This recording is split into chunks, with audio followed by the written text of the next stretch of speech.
ইচ্ছে করলেই মনকে সরিয়ে নিয়ে যাওয়ার একটা ক্ষমতা অত্যন্ত আশ্চর্য মাত্রায় উপস্থিত ছিল শার্লক হোমসের মধ্যে, যারা 2 ঘন্টা বেলজিয়ান শিল্পীদের শিল্পকর্মের মধ্যে বেমালুম হারিয়ে ফেলল নিজেকে। একেবারেই ভুলে গেল কি বিচিত্র ঝামেলায় জড়িয়ে পড়েছি আমরা সবাই।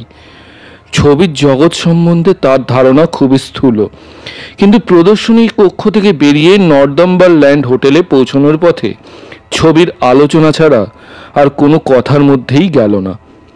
হোটেলে যেতেই কেরানি বলল, অপরতলা স্যার হেনরি ভাস্কার বুড়িলা অপেক্ষা করছে না আপনার জন্য, আপনারা এলেই অপরে নিয়ে যেতে বলেছেন আমাকে। হোমস বলল, রেজিস্টারে একটু চোখ বুলোলে আপত্তি আছে? খাতার পাতায় দেখা গেল বাস্কারভিল হোটেলে ওঠার পর আরো 2টি নাম লেখা হয়েছে।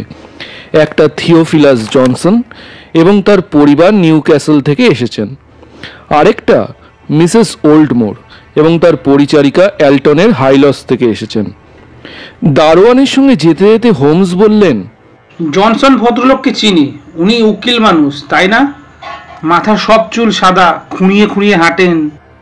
আগে না, ইনি কয়লা খনির মালিক, খুব চটপটে, বয়স আপনার চেয়ে বেশি নয়। জানছো কি করে উনি এই কাজ করেছেন? ভুল করছো মনে হচ্ছে। আগে না না, ওই হোটেলে উনি নতুন নন, অনেক বছর ধরে আসছেন, আমরা সবাই তাকে ভালোভাবেই চিনি। তাহলে তো মিটেই গেল। মিস ওল্ডমারের নামটাও কেমন চেনা চেনা লাগছে। কৌতূহল দেখাচ্ছি বলে কিছু মনে করবেন না। তবে কি জানো, এক বন্ধুর সঙ্গে দেখা করতে এসে অনেক সময় আরেক বন্ধুর সঙ্গেও দেখা হয়ে যায়। উনি তো পঙ্গু, স্বামী এককালে গ্লসেস্টারের মেয়র ছিলেন, শহরে এলেই ওখানে ওঠেন। ধন্যবাদ। উনি যে আমার পরিচিত তা আর বলা যাবে না। ওয়াটসন, প্রশ্নগুলো করে কিন্তু একটা অত্যন্ত গুরুত্বপূর্ণ ঘটনা খাড়া করে ফেলেছে। আমার এই বন্ধুটিকে নিয়ে যাদের এত মাথা ব্যথা, তারা কেউই এই হোটেলে ওঠেনি জানা গেল। তার মানে এই দাঁড়াচ্ছে, স্যার হেনরিকে ওরা চোখে চোখে রাখতে যতটা তৎপর, স্যার হেনরিও যাতে ওদের দেখতে না পায় সেটা ঢাকতে ওরা ততটাই তৎপর। ঘটনা কিন্তু অত্যন্ত সংকেতপূর্ণ। কিসের সংকেত? সংকেতটা আরে আরে ভায়া, এ আবার কি কাণ্ড! সিঁড়ির মাথায় আসতেই প্রায় মুখোমুখি ধাক্কা খেলাম স্বয়ং স্যার হেনরি বাস্কারভিলের সঙ্গে। রাগে মুখ লাল হয়ে উঠেছে, এক হাতে ধুলি ধূসরিত পুরনো একপাটি বুট জুতো ঝুলছে। এমনই উগ্রমূর্তি ধারণ করেছেন যে ভালো করে কথা বলতে পারছেন না। কথা যখন ফুটল, সে কথা বোঝে কার সাধ্য? এরকম পশ্চিমি টানে কথা বলতে সকালে তো শুনিনি। চিৎকার করে বললেন, ভেবেছে কি ওরা বাদরামি হচ্ছে আমার সঙ্গে? ভুল জায়গায় খাপ খুলতে এসেছে। ঠেলাটা টের পাইয়ে ছাড়বো বলে দিলাম। নিখোঁজ বুটের পাটি যদি ও ছোড়া উদ্ধার করতে না পারে তো ওর একদিন কি আমার একদিন। ফষ্টি নষ্টির একটা সীমা আছে মিস্টার হোমস। এ হোটেল সে মাত্র ছাড়িয়ে যাচ্ছে। এখনো বুট খুঁজছেন? খুঁজছি এবং খুঁজে বার করবই। কিন্তু আপনি তো বলেছিলেন বাদামি বুট হারিয়েছে। সেটা তো গেছেই, এখন গেল একটা পুরনো কালো বুট। সে কি? আপনি তাহলে কি বলতে চান? হ্যাঁ হ্যাঁ, ঠিক তাই বলতে চাই। 3 জোড়া জুতো, তার মালিক আমি। নতুন বাদামি, পুরনো কালো আর পেটেন্ট চামড়া যেটা এখন পরে আছি। কাল রাতে সরিয়েছে এক পাটি বাদামি, এখন সরালো এক পাটি কালো। বুঝেছেন? কি হে, চুপ করে দাঁড়িয়ে কেন? হাঁ করে চেয়ে না থেকে মুখে কথা বলতে কি হয়েছে? অকুস্থলে উপস্থিত হয়েছে জনৈক উত্তেজিত জার্মান ওয়েটার। পেলাম না স্যার, সব তন্ন তন্ন করে খুঁজে এলাম সমস্ত হোটেল, কেউ কিছু বলতে পারছে না। সূর্য ডোবার আগে যদি জুতো ফিরে না পাই, সোজা ম্যানেজারের অফিসে যাব, সেখান থেকে রাস্তায়। এ হোটেলে আর নয়, এই বলে দিলাম। পাওয়া যাবে স্যার, আমি বলছি পাওয়া যাবে, একটু ধৈর্য ধরুন, খুঁজে বার করবই। যত সব চোরেদের আড্ডা, জুতো চুরি বার করে দেব। মিস্টার হোমস, সামান্য এই ব্যাপারে আপনাকে কষ্ট দিতে আমি... আমার তো মনে হয় ব্যাপারটা সামান্য নয়, এবং এই কষ্টটুকু দিয়ে ভালোই করলেন। তার মানে আপনি দেখছি বিলক্ষণ সিরিয়াস। জুতো চুরির কারণটা বুঝিয়ে দিতে পারেন কি? বোঝানোর চেষ্টাও করতে চাই না। এর চাইতে উদ্ভট সৃষ্টি ছাড়া পাগলামি জীবনে কখনো দেখিনি। সৃষ্টি ছাড়া তো বটেই। আপনার কি মনে হয়? আমিও যে সব বুঝে ফেলেছি তা বলবো না। স্যার হেনরি, আপনার এই কেস অত্যন্ত জটিল। বিশেষ করে আপনার কাকার মৃত্যুর পটভূমিকা যদি বিচার করতে হয় সৃষ্টি ছাড়া এইসব ঘটনা, তাহলে ধরবো সারা জীবনে আমি যে সপাচেক অত্যন্ত গুরুত্বপূর্ণ কেসের ফেসলা করেছি তার কোনোটাই আপনার এই কেসের মতন প্যাচালো নয়। তবে জানেন কি, অনেকগুলো সূত্র হাতে নিয়ে বসে আছি তো, একটা না একটা ধরে ঠিক সিদ্ধান্তে পৌঁছাবো। ভুল সূত্র ধরে হয়তো কিছুটা সময় নষ্ট করতে পারি, কিন্তু আজ হলো কি কাল হলো, সূত্র ধরে ফেলবই। লাঞ্চ খেলাম তৃপ্তির সঙ্গে, এবং মনোরম পরিবেশে যে ঝামেলায় জড়িয়ে একত্র হয়েছি তা নিয়ে কথা হলো খুবই কম। প্রাইভেট রুমে বসবার পর বাস্কারভিলকে হোমস জিজ্ঞাসা করলো কি করবেন বলে ঠিক করলেন তিনি। বাস্কারভিল বললেন, বাস্কারভিলে যাব। কবে? এই সপ্তাহের শেষে। মোটের উপর আপনি বুদ্ধিমানের মতোই সিদ্ধান্ত নিয়েছেন। আপনার পেছন পেছন যে লোক ঘুরছে তার যথেষ্ট প্রমাণ আমি পেয়েছি। লক্ষ লক্ষ লোকে ঠাসা বিরাট এই শহরে আপনার ওপর যে কে নজর রেখেছে তাদের খুঁজে বার করা এবং তাদের উদ্দেশ্য জানাটা খুবই কঠিন ব্যাপার। উদ্দেশ্য যদি অশুভ হয়, যদি আপনার অনিষ্ট করতে পারে, আমরা তা আটকাতে পারবো না। ডক্টর মর্টিমার, আজ সকালে আমার বাড়ি থেকে বেরিয়ে আসার পর আপনার পেছনে লোক লেগেছিল, জানেন কি? লোক লেগেছিল? কে সে? দুর্ভাগ্যবশত সেটা বলতে পারবো না। ডাট মোড়ে আপনার চেনা জানা প্রতিবেশীদের মধ্যে দাড়িওয়ালা কেউ আছে? মুখ ভর্তি দাড়ি। না, দাঁড়ান, আরে হ্যাঁ, স্যার চার্লসের খাস চাকর ব্যারিমোরই তো মুখ ভর্তি কালো চাপ দাঁড়িয়ে আছে। আচ্ছা, ব্যারিমোর এখন কোথায়? বাস্কারভিল হলে দেখাশোনা করছে। সত্যি সে এখন সেখানে আছে নাকি লন্ডন এসেছে তা জানতে হবে একবার। কি করে জানবেন? একটা টেলিগ্রাম ফর্ম দিন।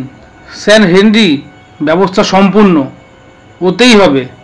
ঠিকানা লিখুন ব্যারিমোর, বাস্কারভিল হল। সবচেয়ে কাছের টেলিগ্রাফ অফিস কোনটা? গ্রিমপেন। ঠিক আছে, গ্রিমপেনের পোস্টমাস্টারকে একটা টেলিগ্রাম পাঠাচ্ছি। মিস্টার ব্যারিমোরের টেলিগ্রাম তার হাতে দেবেন। বাড়িতে না পেলে সে যেন সেটা স্যার হেনরির বাস্কারভিলের কাছে ফেরত পাঠান। সন্ধ্যের আগেই জানতে পারবো ব্যারিমোর ডেভনশায়ারে আছে কি নেই। বাস্কারভিল বললেন, তা তো হলো, কিন্তু এই ব্যারিমুরটি কে ডক্টর মর্টিমার? আগের কি একটা গ্যারেজ ছেলে, সে লোকটি মারা গেছে। 4 পুরুষ ধরে বাস্কারভিল হল দেখাশোনা করছে এরা। যতদূর জানি ওরা স্বামী স্ত্রী দুজনেই সজ্জন, গায়ের প্রত্যেকে যথেষ্ট সম্মানও দেয়। এটাও ঠিক যে বাস্কারভিল ফ্যামিলির কেউ যতদিন না থাকছে ততদিন এদের পোয়াবারও। কিছু না করেই চমৎকার প্রকাণ্ড একখানা বাড়ি দিব্যি ভোগ করতে পারছে। তা ঠিক। স্যার চার্লসের উইলে ব্যারিমোর কিছু পেয়েছে? স্বামী স্ত্রী দুজনেই 500 পাউন্ড করে পেয়েছে। আচ্ছা, ওরা কি জানে ওরা টাকা পাচ্ছে? হ্যাঁ জানে। উইলে কাকে কি দিয়েছেন তা নিয়ে কথা বলতে ভালোবাসতেন স্যার চার্লস। ইন্টারেস্টিং ব্যাপার। স্যার চার্লস ইচ্ছা করে যাদের টাকা দিয়ে গেছেন, আশা করি তাদের সবাইকে সন্দেহ করবেন না, কেননা উনিও আমাকে 1000 পাউন্ড দিয়ে গেছেন। বটে। আর কেউ? সামান্য অঙ্কের টাকা অনেককে দিয়েছেন, দাতব্য প্রতিষ্ঠানে অনেক দান করেছেন। বাদ বাকি সমস্ত পাবেন স্যার হেনরি। আচ্ছা, বাদ বাকি টাকার অঙ্কটা কি? 7,24,000 পাউন্ড। বিস্ময়ে ভুরু তুলে ফেলল শার্লক হোমস। বলল, এই রকম টাকার পার এ কেসে জড়িয়ে রয়েছে তা ভাবিনি। স্যার চার্লস বড় লোক, সবাই তা জানত, কিন্তু কতখানি বড় লোক তা তার মৃত্যুর পর দলিল দস্তাবেজ দেখতে কি জানলাম। জমিদারির মূল্য প্রায় 10 লক্ষ পাউন্ড। বলেন কি? এ টাকার জন্য যে কোনো ঝুঁকি নিয়ে মরণ বচন খেলা শুরু করা যায় বই কি। আর একটা প্রশ্ন ডক্টর মর্টিমার, ধরুন আমাদের এই তরুণ বন্ধুটির কিছু একটা হয়ে গেল, ক্ষমা করবেন, সেক্ষেত্রে জমিদারিটা কে পাবে? যেহেতু স্যার চার্লসের ছোট ভাই রজার বাস্কারভিল বিয়ে না করে মারা গেছেন, জমিদারি পাবে দূর সম্পর্কে তুতো ভাই ডেসমন্ডরা। জেমস ডেসমন্ডের বয়স হয়েছে, পুরুতগিরি করেন ওয়েস্টমুরল্যান্ডে। ধন্যবাদ। খবরগুলো সত্যি কৌতূহল জায়গায়। মিস্টার ডেসবন্ডের সঙ্গে কখনো আলাপ হয়েছে আপনার? হয়েছে, স্যার চার্লসের সঙ্গে একবার দেখা করতে এসেছিলেন। তখন সৌম্যদর্শন পুরুষ, থাকেন সন্ন্যাসীর মতন। বেশ মনে আছে, স্যার চার্লস নিজ থেকে পিড়াপিড়ি করা সত্ত্বেও উনি এক কপর্দকও নিতে রাজি হননি। এইরকম সরল লোক স্যার চার্লসের লাখ লাখ টাকা পাবে? স্যার চার্লসের জমিদারটাই পাবে, উইলে সেরকমই লেখা আছে।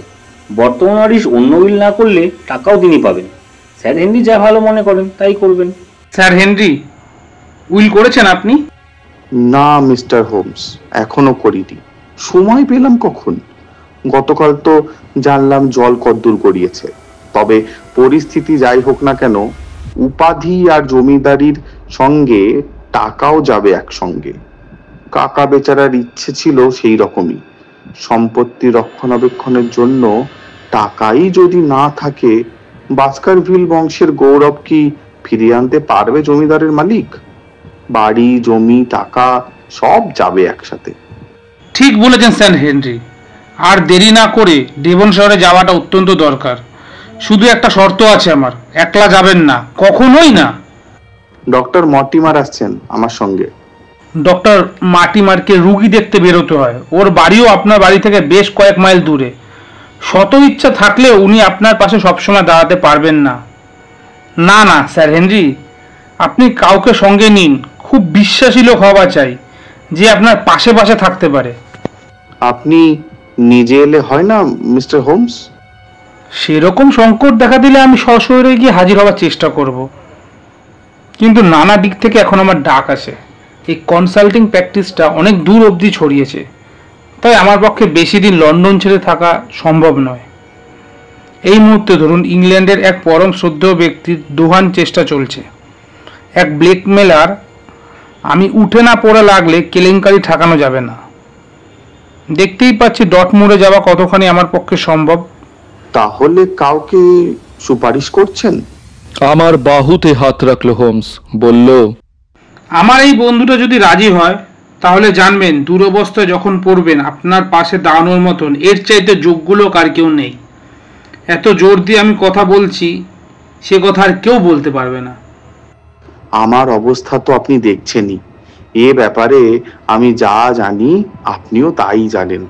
বাস্কারভিল হলে এসে আমার সঙ্গে থেকে শেষটা যদি দেখে যান, জীবনে আপনার উপকার ভুলব না। অ্যাডভেঞ্চারের গন্ধ পেলে চিরকালই উসখুস করে উঠি। তার উপরে হোমসের অভিনন্দন আর ব্যারনেটের সাগ্রহ আমন্ত্রণ। বললাম, সানন্দে আসবো আপনার সঙ্গে। সময়টাকে কাজে লাগানোর পক্ষে এর চাইতে ভালো ব্যবস্থা আর হয় না। হোমস বলল, আমাকে রিপোর্ট পাঠাবে বেশ দেখে শুনে। সংকট আসবেই, এলে কি করতে হবে আমি তোমায় জানিয়ে দেব। আশা করি শনিবারই সব ঠিক হয়ে যাবে। ডক্টর ওয়াটসন, অসুবিধা হবে না তো? মোটেই না। তাহলে ওই কথাই রইল। মাঝখানে যদি উল্টো কথা না শোনেন, তাহলে শনিবার 10:30টার ট্রেনে রওনা হব প্যাডিংটন থেকে। যাবার জন্য যেই উঠে দাঁড়িয়েছি, অমনি বিজয়োল্লাসে চিৎকার করে উঠে স্যার হেনরি ধেয়ে গেলেন ঘরের কোণে এবং একটা ক্যাবিনেটের তলা থেকে টেনে বার করলেন এক পাটি বাদামি বুট। বললেন সোল্লাসে, আমার হারানো বুট। শার্লক হোমস বলল, এইভাবেই যেন অনায়াসে মিলিয়ে যায় আমাদের সব অসুবিধে। ডক্টর মর্টিমার মন্তব্য করলেন, কিন্তু এ তো ভারী আশ্চর্য ব্যাপার। লাঞ্চ খাওয়ার আগে আমি নিজে তন্ন করে খুঁজেছি ঘরটা। বাস্কারভিল বললেন, 1 ইঞ্চিও বাদ দিইনি। তখন তো বুট ছিল না ওখানে। তাহলে আমরা যখন লাঞ্চ খেতে ব্যস্ত, ওয়েটার তখন রেখে গেছে। ডেকে আনা হলো জার্মান ওয়েটারকে। সে কিন্তু দিব্যি বলল এই ব্যাপারে সে কিছুই জানে না। বিস্তর খোঁজ খবর নিয়েও রহস্য পরিষ্কার হলো না। এইভাবেই রহস্য সিরিজে যুক্ত হলো আরও একটা রহস্য। প্রত্যেকটা রহস্যই ছোট, বাহ্যত উদ্দেশ্যহীন, কিন্তু তাদের আবির্ভাব ঘটছে বিরামহীনভাবে এবং দ্রুত বেগে। স্যার চার্লসের মৃত্যুর করাল কাহিনী ছাড়াও গত দুদিনের মধ্যে লাইন দিয়ে এসেছে একটার পর একটা অব্যাখ্যাত ঘটনা। এর মধ্যে আছে ছাপা কাগজ সাটা আজব চিঠি, 2 চাকার ঘোড়ার গাড়িতে কালো দাড়িওয়ালা রহস্যময় চর, নতুন বাদামি বুটের অন্তর্ধান, পুরনো কালো বুটের অন্তর্ধান এবং এখন নতুন বাদামি বুটের বিস্ময়কর প্রত্যাবর্তন। বেকার স্ট্রিটে ফেরার পথে চ্যাকরা গাড়ির কোণে নীরবে বসে রইল হোমস। কুঞ্চন আর শানিত মুখচ্ছবি দেখেই বুঝলাম আমার মতো সেও মনে মনে এইসব অদ্ভুত আর বাহ্যত সম্পর্কহীন ঘটনাগুলোকে এক মালায় গেঁথে একটা ফ্রেমের মধ্যে আনবার চেষ্টা করছে। সমস্ত বিকেলটা সন্ধেটা তামাক আর চিন্তা নিয়ে এইভাবে ব্যাপৃত রইল সে। ডিনার খাওয়ার ঠিক আগে এলো দুটো টেলিগ্রাম। প্রথমটা এইরকম: এই মাত্র খবর পেলাম ব্যারিমোর বাস্কারভিল হয়ে আছে। দ্বিতীয়টা: নির্দেশ মতো 23টা হোটেলে ঘুরেছি, কিন্তু টাইমসের কাটা কাগজ পাইনি। দুটো সুতো ছিল ওয়াটসন। যে কেসে কেবলই ব্যর্থতা, সে কেসের মতন চনমনে কেস আর একটাও নেই।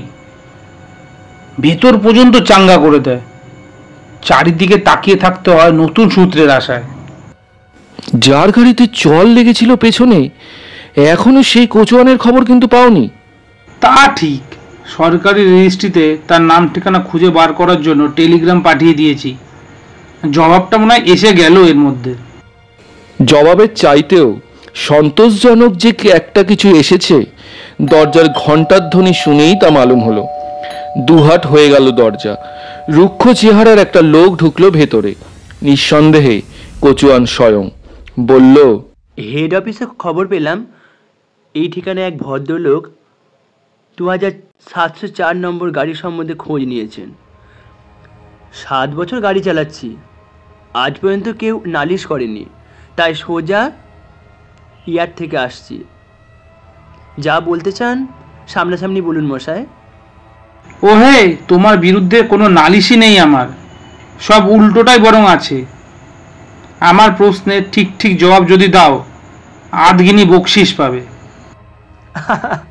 দিনটা দেখতে ভালোই যাচ্ছে, ভুলচুক করিনি। বলুন স্যার, কি জানতে চান? যদি পরে দরকার হয়, তাই প্রথমে জানতে চাই তোমার নাম কি, থাকো কোথায়? জন ক্লেটন, 3 নম্বর টাপে স্ট্রিট, দা বড়। আমার গাড়ি থাকে ওয়াটারলু স্টেশনের কাছে, শিবলির গাড়ি আড্ডায়। ক্লেটন, এবার বলো, আজ সকাল 10টায় তোমার গাড়িতে এসে এ বাড়ির ওপর যে নজর রেখেছিল তার সম্পর্কে কি কি জানো? এখান থেকে দুজন ভদ্রলোক বেরিয়ে রিজেন্ট স্ট্রিট দিয়ে হেঁটে যাবার সময় গাড়ি নিয়ে তার পেছন পেছন গেছিলে? আপনি যখন সবই জেনে বসে আছেন তখন না বলার কোনো কারণ দেখি না। আসলে কি হয়েছিল জানেন? ভদ্রলোক আমাকে বললেন তিনি একজন ডিটেকটিভ এবং তার সম্বন্ধে যেন কাউকে কিছু না বলি। ওহে, ব্যাপারটা খুবই সিরিয়াস। আমার কাছে একটাও কথা যদি গোপন করতে চাও তাহলে তুমি ঝামেলায় পড়বে। তোমাকে বললেন উনি একজন ডিটেকটিভ, তাই তো? হ্যাঁ, তাই বললেন। কখন বললেন? চলে যাওয়ার সময় আর কিছু বললেন? নিজের নামটা বলে গেলেন। তাই নাকি? নিজের নাম বলে গেলেন? ভারী অবিবেচক লোক দেখছি। তা কি নাম বললেন শুনি? কোচওয়ানের এহেন জবাবে বন্ধুবার যেভাবে চমকে উঠল, এভাবে কখনো তাকে চমকাতে দেখিনি। নীরব বিস্ময়ে বসে রইল ক্ষণকাল, তারপরেই ফেটে পড়ল প্রাণ খোলা অট্টহাসিতে। বাহাদুর বটে ওয়াটসন, তাসখানা কিরকম সাজিয়েছে দেখলে? সত্যিই বাহাদুর, স্বীকার করতেই হবে।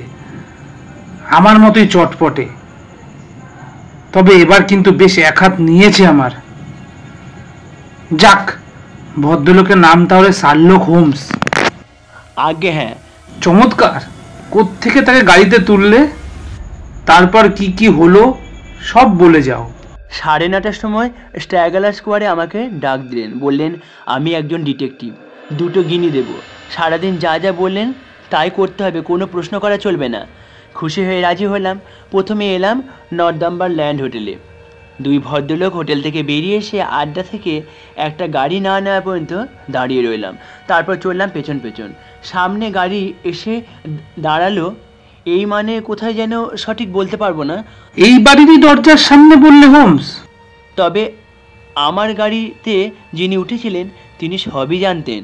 এই রাস্তার মাঝামাঝি গিয়ে গাড়ি দাঁড় করিয়ে অপেক্ষা করতে লাগলাম। ঘন্টা দেড়েক পর ভদ্রলোক দুজন বেরিয়ে এসে হাঁটতে লাগলেন। বেকার স্ট্রিট বরাবর আমরাও চললাম পেছন পেছন। তারপর রিজেন্ট স্ট্রিটের 3 ভাগ রাস্তা পেরোনোর পর ডিটেকটিভ ভদ্রলোক আচমকা ঠেলা দরজা তুলে চিৎকার করে আমাকে ঝড়ের মতো ওয়াটারলু স্টেশনে যেতে বললেন। চাবুক হাঁকিয়ে ঘোড়া ছুটিয়ে সে গেলাম 10 মিনিটেই।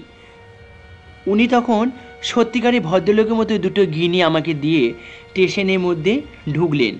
ঢোকার ঠিক আগে ঘুরে দাঁড়ালেন, বললেন, কাকে নিয়ে এতক্ষণ চক্কর দিলে? জানা থাকলে তোমার ভালো লাগতে পারে। আমার নাম হচ্ছে শার্লক হোমস। নামটা তখনই জানলাম। বটে, তারপর আর দেখা হয়নি? স্টেশনে ঢুকে যাওয়ার পর আর দেখিনি। আচ্ছা, শার্লক হোমসকে দেখতে কিরকম? দেখুন স্যার, ভদ্রলোকের চেহারাটা আর 5টা ভদ্রলোকের মতো খুঁটিয়ে বলার নয়। বয়স বছর 40, উচ্চতা মাঝারি, আপনার চাইতে 2-3 ইঞ্চি বেটে, ফিটফাট বাবু, ফ্যাকাশে মুখ, চৌকানো কালো দাড়ি, এর বেশি কিছু দেখিনি। চোখের রং? বলতে পারবো না স্যার। আর কিছু মনে পড়ছে না? কিছু না। আচ্ছা ঠিক আছে, এই নাও আধগিনি। আরো খবর যদি দিতে পারো, আর 8খানা আধগিনি তোলা রইল তোমার জন্য। শুভরাত্রি। শুভরাত্রি। ধন্যবাদ স্যার। নীরব হাসি হাসতে হাসতে বিদেয় হলো জন ক্লেটন। ক্ষোভের হাসি হেসে 2 কাঠ ঝাঁকিয়ে হোমস তাকালো আমার পানে। কেসটা কুৎসিত ওয়াটসন, অত্যন্ত বিপজ্জনক, অত্যন্ত জঘন্য। এই কেসে যতই দেখছি ততই আমার উদ্বেগ বাড়ছে। ভাইয়া, তুমি হাসছো, হেসে নাও, কিন্তু শেষ হাসি যখন আমি হাসবো, তুমি নির্বিঘ্নে নিরাপদে আবার ফিরে আসবে বেকার স্ট্রিটে। নির্দিষ্ট দিনে তৈরি হয়ে গেলেন স্যার হেনরি বাস্কারভিল এবং ডক্টর মর্টিমার, এবং ডেভনশায়ার অভিমুখে রওনা হলাম আমরা। স্টেশন পর্যন্ত আমাদের সঙ্গে একই গাড়িতে গেল শার্লক, এবং শেষবারের মতো নির্দেশ আর উপদেশ দিল আমাকে। বলল, ওয়াটসন, আগে থেকে কাউকে সন্দেহ করে পক্ষপাত দুষ্ট হয়ে যাও, এটা কিন্তু আমি চাই না। আমি কোনো অনুমতি তোমাকে শোনাবো না কাকে বেশি সন্দেহ, তাও বলবো যতদূর সম্ভব সমস্ত ঘটনা খুঁটিয়ে লিখে আমাকে জানাবে। থিয়েটারি কিছু খাড়া করবার জন্য আমি আছি, যা করবার আমি করব। কি ধরনের ঘটনা লিখব? জিজ্ঞেস করলাম। স্যার, চার্লস বাস্কারভিলের মৃত্যু সংক্রান্ত যে কোনো তাজা খবর, অথবা হাতের 2 কেসে কাজে লাগতে পারে এমনি যে কোনো ঘটনা, তা যতই পরোক্ষ হোক না কেন। বিশেষ করে তরুণ বাস্কারভিল আর তার প্রতিবিদের সম্পর্কটা কিরকম দাঁড়াচ্ছে সে সম্পর্কে বিশদ বিবরণ। গত কদিনে আমি নিজে কিছু তদন্ত করেছি বটে, কিন্তু ফলাফলটা বেশিরভাগই নেতিবাচক হয়েছে। এই জিনিসটা কিন্তু নিশ্চিত বলেই মনে হচ্ছে। পরবর্তী ওয়ারিস মিস্টার জেমস ডেমনসনের কথা বলছি। ভদ্রলোকের বয়স হয়েছে এবং চেহারা অত্যন্ত অমায়িক, চরিত্রও তাই। সুতরাং এ জাতীয় নিগ্রহ বা নির্যাতন তার দিক থেকে আশা করা যায় না। আমার কিন্তু সত্যিই মনে হয় অনায়াসেই তাকে হিসেব দিকে বাদ দিতে পারি আমরা। তাহলে থেকে যাচ্ছে তারাই যারা প্রকৃতপক্ষে জলাভূমিতে স্যার হেনরি বাস্কারভিলকে ঘিরে থাকছে। প্রথমেই এই ব্যারিমুর দম্পতিকে হিসেব থেকে বাদ দিলে ভালো হয় না? কোনো মতেই না, এর চাইতে বড় ভুল আর নেই। নিরাপদ যদি হয়, নিষ্ঠুর অবিচার ঠিক হবেই, কিন্তু যদি অপরাধী হয়, ঘুণাক্ষরেও যদি তারা টের পায় তাদের সন্দেহ করা হচ্ছে, না হে না, সন্দেহভাজনের ফার্দে এদের নামও থাকবে। তারপর ধরো যতদূর মনে পড়ে, বাস্কারভিল হলে একজন সহিস আছে, 2 জন জলাভূমির চাষি আছে, বন্ধু ডক্টর মর্টিমার রয়েছে, ওকে আমি খাঁটি সচ্চরিত্র বলে বিশ্বাস করি। ও স্ত্রী রয়েছেন যার সম্পর্কে আমরা কিছুই জানি না। প্রকৃতিবিদ স্টেপলটন রয়েছেন, তার বোন রয়েছে, শুনেছি তার বোন নাকি ডাক সাইতে সুন্দরী। ওয়াটসন, ডাক সাইতে সুন্দরী। তারপরও রয়েছে লাফটার হলের মিস্টার ফ্র্যাঙ্কলিন, তিনি এক অজানা বিষয়। এছাড়া আরও 2-1 জন অন্য প্রতিবেশী। এদেরকে নিয়ে তোমার বিশেষ করে পর্যবেক্ষণ চালিয়ে যেতে হবে। যথাসম্ভব করব আমি। অস্ত্রটা নিয়েছো আশা করি? হ্যাঁ, নেওয়াটা উচিত মনে করেই নিয়েছি। নিশ্চয়ই, ঠিকই করেছো। অষ্টপ্রহর রিভলভার রাখবে, দিনে রাতে সবসময় হুঁশিয়ার থাকবে, মুহূর্তের জন্য ঢিলে দেবে না। নতুন বন্ধু দুজন এর মধ্যেই একটা প্রথম শ্রেণীর কামরা জোগাড় করে নিয়েছেন। প্ল্যাটফর্মে দাঁড়িয়েছিলেন আমাদের প্রতীক্ষায়। দুজনে কখনো ছাড়াছাড়ি হননি তো? গতকাল বিকেল ছাড়া আর হয়নি। শহরে এলে সাধারণত একটা দিন নির্ভেজাল আমোদ প্রমোদ নিয়ে কাটাই, তাই গিয়েছিলাম কলেজ অফ সার্জেন্টের মিউজিয়াম। আর আমি গিয়েছিলাম পার্কের লোকজন দেখতে, কিন্তু গোলমাল কিছু ঘটেনি। স্যার হেনরি, আমার একান্ত অনুরোধ, একলা কখনো রাস্তা বেরোবেন না। যদি বেরোন সাংঘাতিক দুর্বিপাকে পড়বেন। অন্য বুটের পার্টিটা পেয়েছেন? না মশাই, ওটা দেখছি একেবারেই গেল। সেটাই তো ইন্টারেস্টিং ব্যাপার। ঠিক আছে, বিদায় স্যার হেনরি। ডক্টর মার্টিমারের প্রাচীন পাণ্ডুলিপি থেকে যা আমরা জানতে পেরেছি তার একটা কথা সবসময় মনে রাখবেন, সন্ধ্যের পর যখন অশুভ শক্তির গুলজার চলে ওই জলাভূমিতে, তখন ওর তল্লাদ কিন্তু কখনোই মারাবেন না।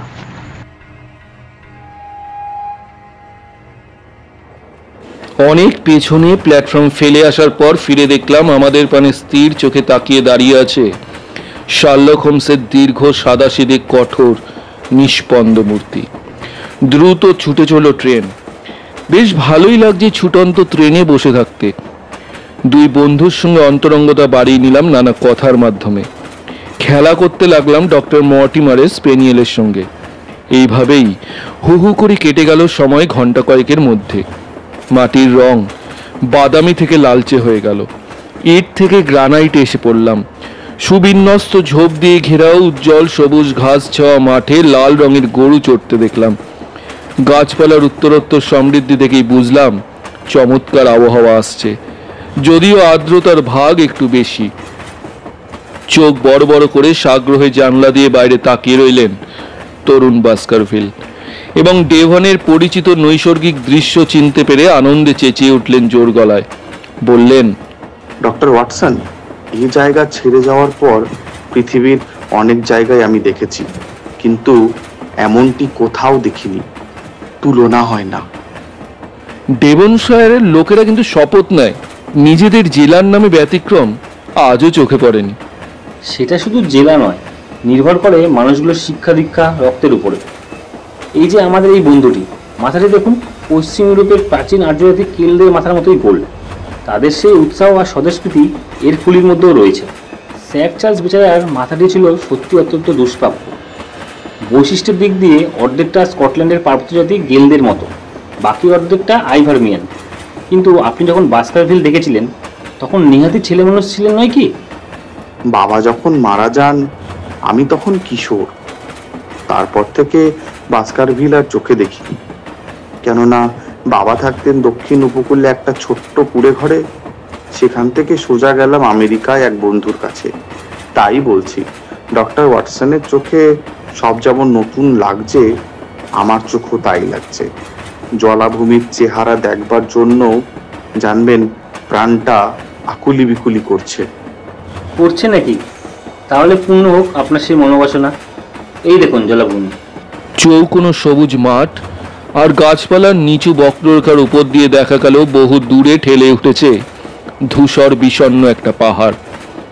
চূড়োটা অদ্ভুত রকমের এবড়ো খেবড়ো খোঁচা খোঁচা, অনেক দূরে থাকায় তা আবছা আর মায়াময়, ঠিক যেন স্বপ্নে দেখা ফ্যান্টাস্টিক নিসর্গ দৃশ্য। দীর্ঘক্ষণ পাথরের মতো নিশ্চুপ দেহে বসে রইলেন বাস্কারভিল।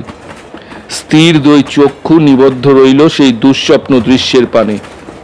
সাগ্রহ মুখ দেখেই উপলব্ধি করলাম কি ধরনের ভাবের তরঙ্গ উত্তাল হয়ে উঠেছে মনের মধ্যে। এই প্রথম তিনি দেখছেন রহস্যময়ের সেই জলাভূমির দৃশ্য। প্রহেলিকাময় এই জলার বুকে যারা যুগ যুগ ধরে শাসনের দণ্ড ঘুরিয়েছে তাদেরই রক্ত বইছে তার ধমনীতে। দোর্দণ্ড প্রতাপ সেই আদি পুরুষদের সুগভীর ছাপ রয়েছে এখানকার আকাশে বাতাসে মাটিতে। কাঠখোট্টা রেল কামরার এক কোণে টুইট স্যুট পরে ওই দিন যিনি আমেরিকান উচ্চারণে কথা বলেছেন তার মলিন আর ভাবব্যঞ্জক মুখে পরতে পরতে কিন্তু দেখতে পাচ্ছি দোর্দণ্ড প্রতাপ সেই পূর্বপুরুষদের প্রচণ্ড চরিত্রের ব্যঞ্জনা। দেখতে পাচ্ছি খানদানি রক্তের উচ্ছ্বাস, উপযুক্ত বংশধরই বটে। হেজেল গাছের মতো পিঙ্গল বর্ণ বিশাল দুই চোখে অনুভূতি প্রবণ স্ফুরিত নাসারন্ধ্রে ঘনভুরু যুগলে আদিম পুরুষদের দর্প শৌর্য এবং শক্তি যেন উচ্ছরিত হচ্ছে। নিষিদ্ধ এই জলা সত্যিই যদি বিপদ সংকুল দুঃসাধ্য তদন্ত পথ চেয়ে থাকে আমাদের প্রতীক্ষায়, এই রকম একজন কমরেডের জন্য তার সম্মুখীন হতে দ্বিধা নেই আমার, কেননা সে বিপদকে বুক পেতে নেওয়ার মতো দুঃসাহস এর আছে। ছোট্ট একটা স্টেশনে এসে দাঁড়ালো ট্রেন। নেমে পড়লাম আমরা সকলে। বাইরে সাদা নিচু বেড়ার ওদিকে দাঁড়িয়ে একজোড়া বলবান টাট্টু ঘোড়ায় টানা একটা খোলা গাড়ি। আমরা এসেছি এটাই যেন একটা বিরাট ব্যাপার এই অঞ্চলে, কেননা স্টেশন মাস্টার নিজে দাঁড়িয়ে নামিয়ে দিলেন আমাদের মালপত্র। সাদা শীতে সুস্নিগ্ধ এ পল্লী অঞ্চলে একটু অবাক হলাম দুজন বন্দুকধারী লোক দেখে। পরনে সিপাহীদের মতো গাঢ় রঙের ইউনিফর্ম, ফটকের সামনে খাটো রাইফেলে ভর দিয়ে দাঁড়িয়ে ছিল দুজনে। আমরা বেরিয়ে যাওয়ার সময় তীক্ষ্ণ সন্ধানী চোখ বুলিয়ে নিল পা থেকে মাথা পর্যন্ত। কচুয়ান লোকটার মুখখানা শক্ত, গাঢ়যুক্ত খর্বকায় চেহারা। স্যার হেনরি বাস্কারভিলকে দেখেই খটাস করে সিলাম ঠুকল। মিনিট কয়েকের মধ্যেই চওড়া সাদা রাস্তা বেয়ে যেন উড়ে চললাম আমরা। দুপাশে টানা লম্বা পশুচারণের তৃণভূমি ঢেউ খেলে উঠে গেল উপরের দিকে। ঘন সবুজ গাছপাতার ফাঁক দিয়ে উকি দিচ্ছে ঢালা ছাদ দিয়ে ঘেরা বাড়ির 3 কোণা উপরিভাগ। শান্তিপূর্ণ রৌদ্রালোকিত পল্লীভূমির পেছন দিক দিয়ে কিন্তু ঠেলে উঠেছে বুক কাঁপানো জলাভূমির ঢেউ খেলানো দীর্ঘ আভাস। সন্ধ্যাকাশের পটভূমিকায় তা কৃষ্ণ কালো, মাঝে মাঝে খোঁচা খোঁচা কুটিল পাহাড়। পাশের রাস্তায় বো করে ঢুকে পড়ল খোলা গাড়িখানা। গভীর গলি এঁকে বেঁকে উঠতে লাগলাম ওপর দিকে। রাস্তা ক্ষয়ে বসে গেছে বহু শতাব্দীর চক্রযানের যাতায়াতে। দুপাশের খাড়া পাড়ে পুরু শ্যাওলা ফোটা ফোটা জল পড়ছে তা থেকে। ঝুলছে পুষ্পহীন মাংসলো ফার্ন। পড়ন্ত রোদে ঝকমক করছে ব্রোঞ্জ শুভ্র ব্রাকেন ফার্ন আর নানা রঙের ছাপযুক্ত কাটা ঝোপ। আরো উঠতে উঠতে পেরিয়ে এলাম একটা গ্রানাইট পাহাড়। তলা দিয়ে সশব্দে বইছে স্রোতস্বিনী ধূসর বর্ণের পাথরের চাইয়ের ওপর দিয়ে। নাচতে নাচতে ফেনা ছড়িয়ে গর্জাতে গর্জাতে দ্রুত নেমে চলেছে নিচের দিকে। ফার আর ওক গাছের ঘন ঝোপে ছাওয়া একটা উপত্যকার মধ্যে রাস্তা আর স্রোতস্বিনী। প্রত্যেকবার মোড় ফেরার সঙ্গে সঙ্গে হর্ষধ্বনি করছিল বাস্কারভিল। ব্যগ্র চোখে চারপাশে দেখছেন এবং অসংখ্য প্রশ্ন করছেন। ওর চোখে সবই সুন্দর, আমি কিন্তু বিচিত্র এই পল্লী দৃশ্যের উপর একটা বিষাদের ছায়া লক্ষ্য করছি। শীতের প্রকোপ কমে আসা সুস্পষ্ট লক্ষণ। হলদে পাতার গালচে পাতা রয়েছে, গতিপথে গাড়ি যাওয়ার সঙ্গে সঙ্গে তা উঠছে খসখস শব্দে। উড়ন্ত পত্র আর পচা উদ্ভিদের মধ্যে হারিয়ে যাচ্ছে ছুতন্ত চাকার ঘর ঘর শব্দ। প্রকৃতি যেন কিরকম। বাস্কারভিল বংশের উত্তরাধিকারী বাড়ি ফিরছেন। গাড়ির সামনে এখন বিষণ্ণ উপহার না দিলেই কি নয়। আরে আরে এ আবার কি? সবিস্ময়ে চেঁচিয়ে উঠলেন ডক্টর মর্টিমার। জলাভূমি শৈলশ্রেণীর মধ্যে থেকে গুলমচ্ছিদ একটা উদ্গত পর্বত খাড়া হয়েছে সামনে। চূড়ায় দাঁড়িয়ে একজন অশ্বারোহী সৈন্য, বাহুর উপর রাইফেল উদ্যত, ঠিক যেন পাদভূমির উপর কঠিন সুস্পষ্ট ঘোর শহরের প্রস্তর মূর্তি মলিন কিন্তু কঠোর নজর রাস্তার দিকে, যে রাস্তা বেয়ে আমরা চলেছি। পাকিস, ব্যাপার কি বলতো? Sudhan doctor Mortimer. সিটে বসেই শরীরটাকে অর্ধেক ঘুরিয়ে বলল চালক, প্রিন্সটাউন থেকে একজন কয়েদি পালিয়েছে হুজুর। আজ নিয়ে 3 দিন হলো নিখোঁজ। প্রত্যেকটা স্টেশনে রাস্তা পাহারা দিচ্ছে সেপাইরা, কিন্তু তার টিকই দেখা যাচ্ছে না। এখানকার চাষিরা মোটেই ভালো চোখে দেখছে না ব্যাপারটা। খবর দিলে তো 5 পাউন্ড পাবে। তাও পাবে, কিন্তু গলাটাও কাটা যেতে পারে। 5 পাউন্ড সে তুলনায় কিছু নয়। এ কিন্তু সাধারণ কয়েদি নয় হুজুর, এর অসাধ্য কিছু নেই। কে বলতো? সেলডন, নটিং হিল খুনি। কেসটা মনে পড়ল। গুপ্ত ঘাতক নির্মম পাশবিকতা আর অদ্ভুত হিংস্রতা দেখিয়েছিল খুনটার মধ্যে। হোমস সেই কারণেই আগ্রহী হয়েছিল ব্যাপারটায়। প্রাণদণ্ড মকুব করে লঘুদণ্ড দেওয়া হয় মস্তিষ্কের পুরোপুরি সুস্থতা সম্বন্ধে সন্দেহ দেখা দেওয়ায়। মাথা খারাপ না থাকলে নাকি অমন বর্বরতা দেখানো যায় না। ঢাল বেয়ে উঠে পড়ল আমাদের খোলা গাড়ি। সামনেই ভেসে উঠল দিগন্ত বিস্তৃত জলাভূমি এবং গ্রন্থিল এবড়ো খেবড়ো প্রস্তর স্তূপ আর ছোট ছোট অদ্ভুত পাহাড়, যা ডাটমুট ছাড়া সচরাচর কোথায় দেখা যায় না। ঠান্ডা কনকনে একটা হাওয়ার ঝাপটা সেদিক থেকে এসে গা কাঁপিয়ে দিল আমাদের। ওইখানে কোথাও নির্জন জনশূন্য প্রান্তরের কোনো এক বিবরে বন্য জন্তুর মতো ঘাপটি মেরে আছে শয়তান সদৃশ এই লোকটা। সমস্ত মানুষ যাত্রার উপর বিষিয়ে আছে তার অন্তর। তাদের জন্যই আসছে সমাজচ্যুত, গৃহহারা, নির্বাসিত। ঊষর এই পতিত প্রান্তরের কুড়ো সংকেতময়তা, হাড় কাঁপানো এই বাতাস এবং আকাশের ঘনায়মান অন্ধকার যেন সম্পূর্ণ হয়েছে নরপিশাচ ওই কয়েদির আবির্ভাবে। এমনকি বাস্কার ভিলও চুপ মেরে গেলেন। ওভারকোট টেনে টুনে জড়িয়ে নিলেন। উর্বর জমি এখন পেছনে এবং নিচে ফেলে এসেছি। পেছন ফিরে তাকালাম সেদিকে। তীর্যক সূর্যরশ্মির দৌলতে ছোট ছোট জলের ধারাগুলো যেন সোনার সুতো হয়ে গিয়েছে। সদ্য কর্ষিত মাঠের কালো মাটি যেন আগুন রঙে জ্বলছে এবং বন জঙ্গলের জটাজল আরো স্পষ্ট হয়ে উঠছে। সামনের রাস্তা আরো নিরানন্দ, আরো ধন্য হয়ে উঠেছে পাটকিলে আর জলপাই রঙের সুবিশর ঢেউ খেলানো প্রান্তরের উপর। এলোমেলো ভাবে ছড়ানো দানবিক গোলাকার প্রস্তরখণ্ডের উপর দিয়ে বিরামবিহীন ভাবে বয়ে আসছে কনকনে হাওয়ার ঝাপটা। মাঝে মাঝে পাশ কাটিয়ে আসছিল জলাভূমির কুড়ে ঘর। দেওয়াল আর ছাদ পাথর দিয়ে তৈরি, কর্কশ গায়ে লতার আচ্ছাদন নেই। আচম্বিতে চোখ গিয়ে পড়ল কাপের মতো একটা নিম্নভূমির ভেতর দিকে মাথা নেড়া ওক আর ফার গাছ দাঁড়িয়ে এদিক সেদিক। বহু বছর ধরে মত্ত প্রভঞ্জন দাপট চালিয়ে দুমড়ে মুচড়ে মাথা হেট করে ছেড়েছে গাছগুলোর। নতমস্তক এইসব গাছপালার মাথা ছাড়িয়ে আকাশ পানে উঠে রয়েছে দুটো উঁচু সংকীর্ণ টাওয়ার। চাবুক দিয়ে দেখালো চালক, বলল, বাস্কারভিল হল। হলের মালিক উঠে বসলেন। আরক্ত গাল আর প্রদীপ্ত চোখ মেলে চেয়ে রইলেন। মিনিট কয়েক পরেই পৌঁছলাম দারোয়ানের গেটের সামনে। ঢালাই লোহার উপর গোলক ধাঁধার মতো অদ্ভুত রকমের কারুকার্য করা ফটক, দুপাশে রোদ জলে বিবর্ণ দুটো থাম, সর্বাঙ্গে চর্মরোগের মতো শ্যাওলার থ্যাবড়া তাক এবং ওপরে বাস্কারভিল বংশের প্রতীক চিহ্ন শুকর মস্তক। ফটক সংলগ্ন দারোয়ানের বাড়িটা কালো গ্রানাইট আর বেরিয়ে পড়া পাজরার মতো বর্গার ধ্বংসস্তূপ হয়ে গিয়েছে, কিন্তু মুখোমুখি দাঁড়িয়ে একটা অর্ধ নির্মিত নতুন ভবন। স্যার চার্লসের দক্ষিণ আফ্রিকা থেকে অর্জিত স্বর্ণভূপের প্রথম ফসল।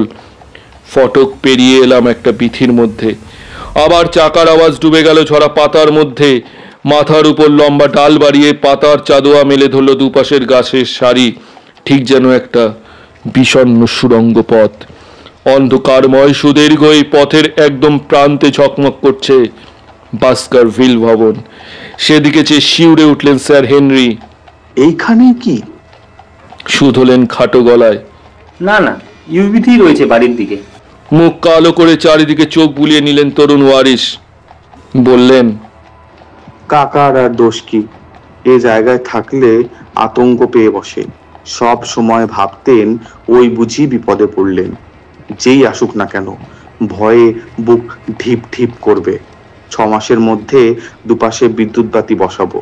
হলের দরজার সামনে শোয়ানো আর এডিসনের 1000 পাওয়ারের আলো জ্বললে এখানকার চেহারা পাল্টে যাবে, চিনতেও পারবেন না।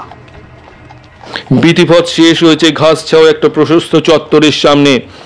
চোখের সামনে দেখতে পাচ্ছি বাড়িটাকে। পড়ন্ত আলোয় দেখা যাচ্ছে বাড়ির মাঝের দিকটায় বেশি ভারী একটা গাড়ি বারান্দা ঠেলে বেরিয়ে এসেছে সেখান থেকে। পুরো সামনের দিকটা আইভি লতায় ঢাকা। যেখানে যেখানে জানলা আছে বা বংশের প্রতীক চিহ্ন রয়েছে সেই সব জায়গাগুলোই কেবল ফাঁকা থেকে গেছে রহস্যময় এই অবগুণ্ঠনের মাঝে। মাঝে মাঝে এই অংশ থেকেই সুপ্রাচীন জোড়া টাওয়ার উঠে শূন্যে, সারা গায়ে অনেক ছিদ্র, গুলি চালাবার জন্য ফোকরওয়ালা পাঁচিল। খাঁজ কাটা এই পাঁচিলের ডাইনে আর বায়ে কালো গ্রানাইটের আধুনিক বাড়িটা প্রায় নির্মিত হয়েছে পরবর্তীকালে। মোটা মোটা গড়ার ঢাকা জানলাগুলোর ম্লান আলো দেখা যাচ্ছে। কালো ধোয়া বেরোচ্ছে খাড়া ছাদের ওপরকার উঁচু চিমনির মাথা থেকে। স্বাগতম স্যার হেনরি, স্বাগতম জানাই বাস্কারভিল হল। খোলা গাড়ির দরজা খুলে ধরার জন্য দেউড়ির ছায়া থেকে বেরিয়ে এসেছে দীর্ঘকায় এক ব্যক্তি। হলের হলদেটে আলোর পটভূমিকায় দেখা যাচ্ছে একটি স্ত্রী মূর্তি। এগিয়ে এসে পুরুষ মূর্তির হাত থেকে আমাদের ব্যাগ নিয়ে নামিয়ে রাখতে লাগলো মেঝেতে। ডক্টর মর্টিমার বললেন, কিছু মনে করবেন না স্যার হেনরি, এই গাড়িতেই সোজা বাড়ি যাচ্ছি আমি। স্ত্রী পথ চেয়ে আছে। থেকে যান না, খেয়ে দিয়ে যাবেন। না না, আমি যাই। গিয়ে দেখবো হয়তো কাজের পাহাড় জমে রয়েছে। থেকে গিয়ে বাড়িটা ঘুরিয়ে দেখাতে পারতাম ঠিকই, তবে এ ব্যাপারে বেরমুর আমার চেয়ে খুব ভালো গাইড। চললাম, দিনে রাতে দরকার পড়লে ডাকবেন। খবর দেবেন, দ্বিধা করবেন না। চাকার আওয়াজ মিলিয়ে গেল পেছনে। আমি আর স্যার হেনরি ঢুকলাম হলের ভেতরে। ঝনঝন ঝনাত শব্দে ভারী দরজা বন্ধ হয়ে গেল পেছনে। দেখলাম একটা ভারী চমৎকার ঘরে দাঁড়িয়ে আমরা। বিরাট ভারী ওক কাঠের বর্গা দিয়ে মজবুত সিলিং, অনেক উঁচুতে। মহাকালের প্রাকুটি নিক্ষেপে কালো হয়ে গিয়েছে প্রতিটি কাঠের কড়ি। পেল্লায় আকারের লোহার কুকুরের পেছনে সেকেলে ধাঁচের প্রকাণ্ড কাঠের গুঁড়ি পটপট শব্দে চলছে তার মধ্যে। আগুনের দিকে হাত বাড়িয়ে ধরলাম আমি আর স্যার হেনরি। দীর্ঘপথ পরিক্রমায় দুজনেরই হাত ঠান্ডায় আড়ষ্ট হয়ে গিয়েছিল।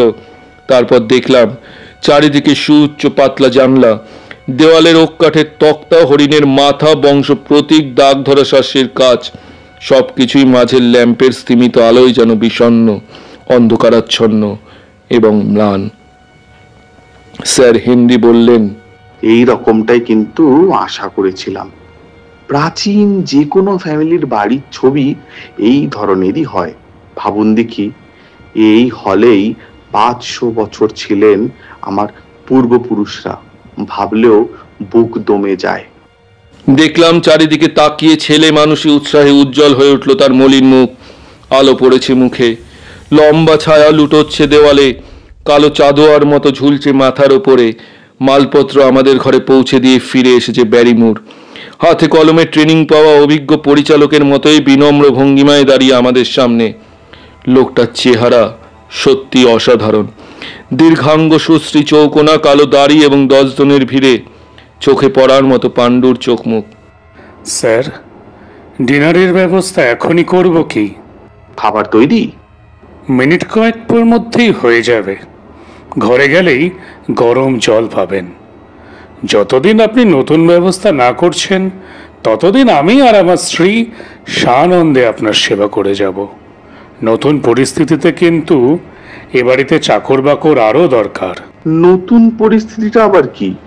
স্যার চার্লস অবসর জীবন কাটাচ্ছিলেন বলে আমরা দুজনেই তার সেবার পক্ষে যথেষ্ট ছিলাম। আপনি কিন্তু নিশ্চয়ই আরও সঙ্গী সাথী চাইবেন। ঘরকন্নার কাজেও পরিবর্তন আসবে। তুমি আর তোমার স্ত্রী কি কাজ ছেড়ে দিতে চাও? আপনি যখন সুবিধে বুঝবেন তখন। তোমাদের ফ্যামিলি কিন্তু কয়েক পুরুষ ধরেই রয়েছে এ বাড়িতে, তাই না? এত পুরনো একটা পারিবারিক সম্পর্ক ছিন্ন করে যদি থাকতে হয় এখন, খুবই দুঃখ পাবো জানবে। স্যার, এইরকম মনের অবস্থা দাঁড়িয়েছে আমার আর আমার স্ত্রীর। কিন্তু সত্যি কথাটা কি জানেন?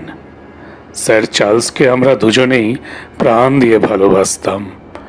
বড় আঘাত পেয়েছি তার মৃত্যুতে। বুক ফেটে যাচ্ছে, এই পরিবেশে থাকতে বুক ফেটে যাচ্ছে। বাস্কারভিল হলে জীবনে আর কখনো সহজ মনে থাকতে পারবো বলে মনে হয় না। কিন্তু করবেটা কি? ব্যবসা করলে দাঁড়িয়ে যাব এ বিশ্বাস স্যার আছে। মূলধন তো দয়া করে দিয়েই গেছেন স্যার চার্লস। আসুন স্যার, আপনাদের ঘর দেখিয়ে দিই।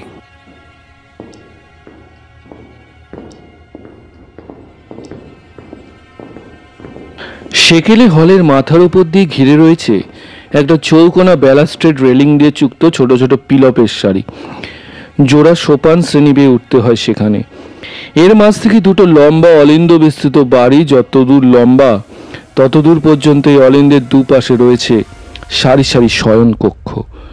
আমার আর স্যার হেনরির শোবার ঘর পড়েছে বাড়ির একদিকে এবং প্রায় পাশাপাশি। বাড়ির মাঝের অংশের চেয়ে এই অংশটি অনেক আধুনিক।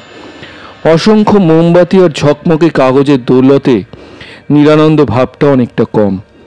এইখানে এবারে ঢুকেই যে ছাপ মনে দাগ কেটেছে, এদিকে তা অনেকটা ফিকে। কিন্তু ডাইনিং রুমে বিরাজ করছে ছায়া আর বিষণ্ণতা। হলঘর থেকেই যেতে হয় খাবার ঘরে। লম্বাটে ঘর, একদিকে সিঁড়ি দিয়ে উঠতে হয় উঁচু মঞ্চে। এখানে বসত ফ্যামিলির লোকজন, আশ্রিত ব্যক্তিদের পৃথক ব্যবস্থা। মাথার ওপরে কালো কড়িকাঠের পর কড়িকাঠ, তারও ওদিকে ধোয়া মলিন সিলিং। সুদূর অতীতে এখানে সারি সারি মশাল জ্বলত। সেই আলোয় আলোকিত পরিবেশে বর্ণ আর অমার্জিত উল্লাস হয়তো অনেক কোমল হয়ে আসত। কিন্তু একটিমাত্র চাকা দেওয়া ল্যাম্পের স্বল্প আলোক বলয়ের মধ্যে কৃষ্ণ বেশে দুই ভদ্রলোক বসতেই একজনের গলা খাটো হয়ে এলো অজান্তেই, আরেকজনের বুক দমে গেল ভীষণভাবে। বিবিধ পরিচ্ছদে সজ্জিত সারি সারি নির্বাক পূর্বপুরুষরা শুধু স্থির চাহনি নিক্ষেপ করেই বুক কাঁপিয়ে ছাড়ল আমাদের। এলিজাবেথের আমলের নাইট থেকে আরম্ভ করে রাজপ্রতিনিধির শাসনকালের বাবু ব্যক্তিরাও আছেন সেই সারিবদ্ধ আদিপুরুষের মধ্যে। কথা বললাম খুবই কম। খাওয়া শেষ হতেই স্বস্তির নিঃশ্বাস ফেলে বাঁচলাম এবং আধুনিক বিলিয়ার্ড রুমে গিয়ে সিগারেট টানতে লাগলাম। স্যার হেনরি বললেন, তাই বলুন, খুব একটা সুখের জায়গা এটা নয়। থাকলে হয়তো শুয়ে যায়, আমি কিন্তু এ মুহূর্তে খাপ খাওয়াতে একদম পারছি না। এরকম বাড়িতে একেবারে একলা ছিলেন বলেই ছায়া দেখেও চমকে উঠতেন কাকা। যাই হোক, রাত হয়েছে, বলেন তো শুতে যাওয়া যাক। কাল সকালে হয়তো অনেকটা সুখকর মনে হতেও পারে জায়গাটা। বিছানায় ওঠার আগে পর্দা সরিয়ে তাকালাম জানালার বাইরে। হলের দরজার সামনেই দিয়ে ঘাস ছাওয়া প্রশস্ত চত্বর। এই জানলা থেকে তা দেখা যায়। তার ওদিকে দুসারি গাছ ক্রমাগত দুরন্ত হাওয়ার টানে দুলছে আর কোকিয়ে উঠছে। দৌড় প্রতিযোগিতায় নেমেছে যেন মেঘের দল। ফাঁক দিয়ে উকি দিচ্ছে আধখানা চাঁদ। হিমশীতল চন্দ্রকিরণে চোখে পড়ল বৃক্ষসারির অনেক দূরে ভাঙাচোরা শৈলশ্রেণী এবং টানা লম্বা তরঙ্গায়িত বিষণ্ণ জলাভূমি। বন্ধ করে দিলাম জানলা। হাড়ে হাড়ে বুঝলাম প্রথম উপলব্ধির সঙ্গে এই শেষের উপলব্ধির কোনো ফারাক নেই। তা সত্ত্বেও বলবো, এইটাই আমার শেষ উপলব্ধি নয়। ঘুমোতে পারছিলাম না। অসীম ক্লান্তি সত্ত্বেও এপাশ ওপাশ করছিলাম। সাধনা করেও ঘুমকে চোখে আনতে পারছিলাম না। অনেক দূরে 15 মিনিট অন্তর শোনা যাচ্ছে একই সুরে মেলানো অনেক ঘন্টার ঐকতান বাজনা। এছাড়া বিরাট বাড়িখানায় বিরাজ করছে মৃত্যুপরী স্তব্ধতা। আর তারপরেই আচম্বিতে নিথর নিস্তব্ধ সেই নিশুতি রাতে একটা শব্দ ভেসে এলো আমার কানে। সুস্পষ্ট সে শব্দ শুনতে এতটুকু ভুল আমার হয়নি। বাতাসের মধ্য দিয়ে অনুরণনার প্রতিধ্বনি জাগিয়ে শব্দটা আশ্রে পড়ল আমার কানের পর্দায়। ফুপিয়ে কাঁদছে একটি স্ত্রী কণ্ঠ। বুক ফাটা দুঃখ যেন চাপা হাহাকার হয়ে বেরিয়ে আসছে, নিরুদ্ধ নিঃশ্বাসে কেঁদেই চলেছে। উঠে বসলাম বিছানায়। কান খাড়া করে শুনলাম সেই কান্না। শব্দের উৎস খুব দূরে নয়, বাড়ির মধ্যে প্রতিটি স্নায়ু টান টান করে ঝাড়া। আধ ঘন্টা এইভাবে বসে রইলাম, কিন্তু ঘন্টার শ্রেণীর মিলিত ঐকতান বাজনা আর দেওয়ালের গায়ে আইভির খসখস শব্দ ছাড়া নতুন কোনো আওয়াজ কানে এলো না।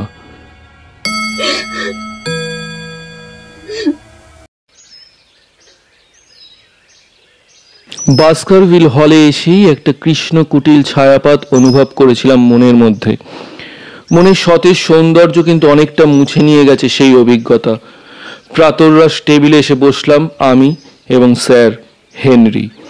গড়াত দেওয়া সুউচ্চ জানলা দিয়ে সকালের রোদ এসে পড়ল ঘরে। জানলা ঢাকা কুলমর্যাদার নকশা আঁকা ঢাল থেকে ছাপকা ছাপকা জল রং ভাসিয়ে দিল ঘরের সব কিছু। দেওয়ালের গাঢ় রঙের কাঠের তক্তাগুলো সোনালি রশ্মিতে ঝকঝক করতে লাগলো ব্রোঞ্জ ধাতুর মতন। দেখে বোঝা ভার যে এই ঘরেই গত সন্ধ্যায় মন মুষড়ে পড়েছিল আমাদের নামহীন বিষণ্ণতায়। ব্যারনেট তো বলেই ফেললেন, দোষটা দেখছি বাড়ির নয় আমাদের। একে পথকষ্ট, তার উপর কনকনে ওই ঠান্ডা ক্লান্তিতে ভেঙে পড়ে ধরে নিয়েছি বাড়ির জন্যই মন অত মুষড়ে পড়ছে। এখন দেখুন শরীর ঝরঝরে, বাড়িও বেশ প্রসন্ন। জবাবে আমি বললাম, সবটাই কিন্তু কল্পনা নয়। কাল রাতে একজন মেয়ে ছেলের ফুপিয়ে কান্না শুনেছিলাম।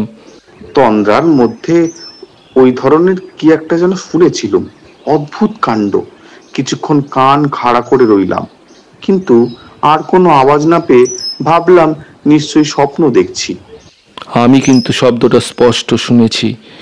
সত্যি ফুপিয়ে কাঁদছিল একটা মেয়ে। তাহলে জিজ্ঞেস করে দেখা যাক। ঘন্টা বাজালেন স্যার হেনরি। ব্যারিমুরকে জিজ্ঞাসা করলেন আমাদের এই অভিজ্ঞতার কোনো ব্যাখ্যা তার জানা আছে কিনা।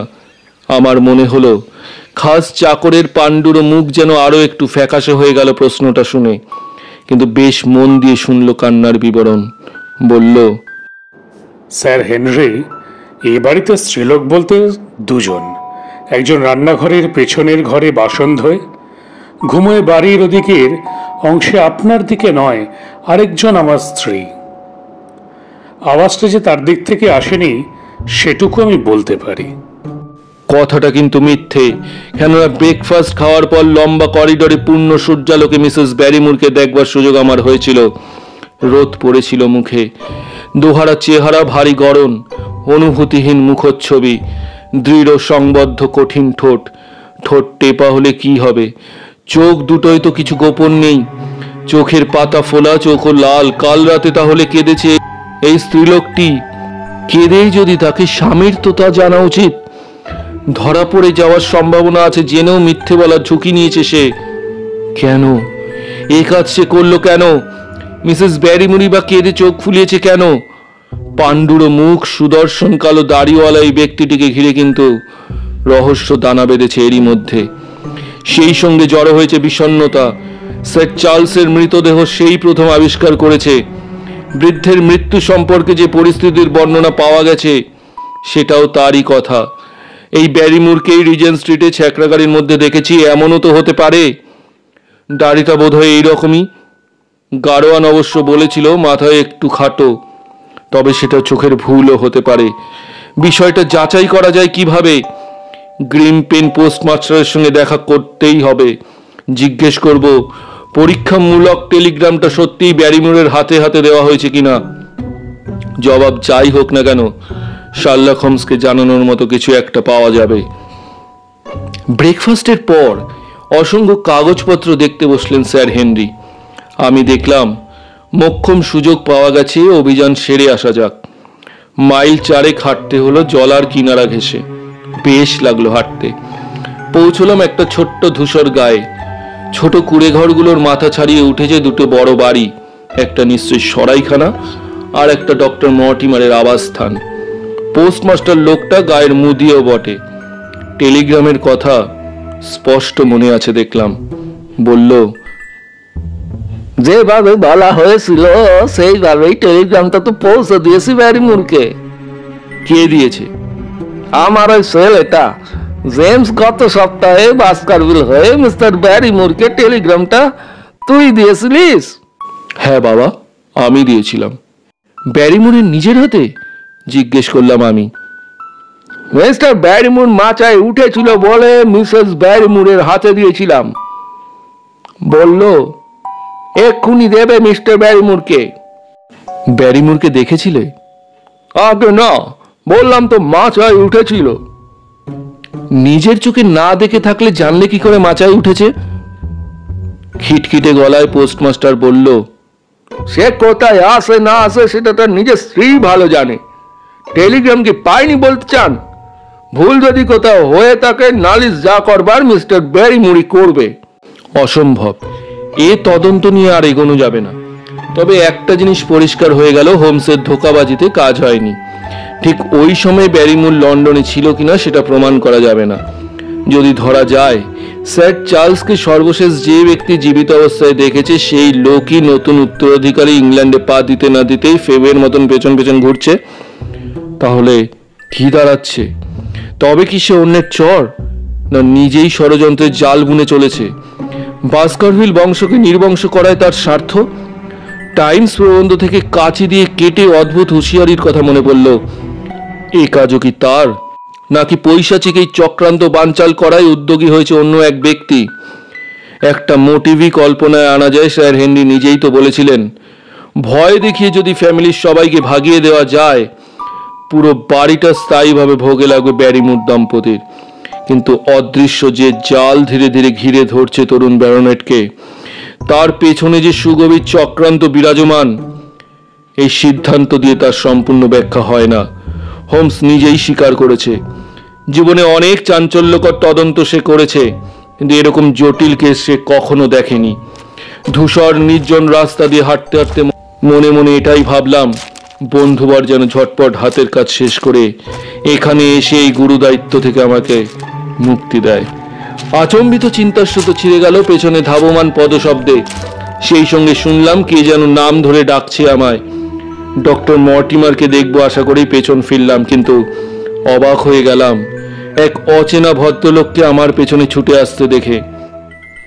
আকারে ছোটখাটো, ছিপছিপে, দাড়িগোপ পরিষ্কার কামানো, চোখ মুখ নিখুঁত, সনের মতো এক মাথা চুল, পাতলা চোয়াল, বয়স 30 থেকে 40-এর মধ্যে, পরনে ধূসর স্যুট, মাথায় হ্যাট, গাছগাছরার নমুনা সংগ্রহের একটা টিনের বাক্স ঝুলছে কাঁধে, হাতে একটা সবুজ রঙের প্রজাপতি ধরবার জাল। হাঁপাতে হাঁপাতে কাছে এসে বললেন, মাফ করবেন, আপনি তো ডক্টর ওয়াটসন।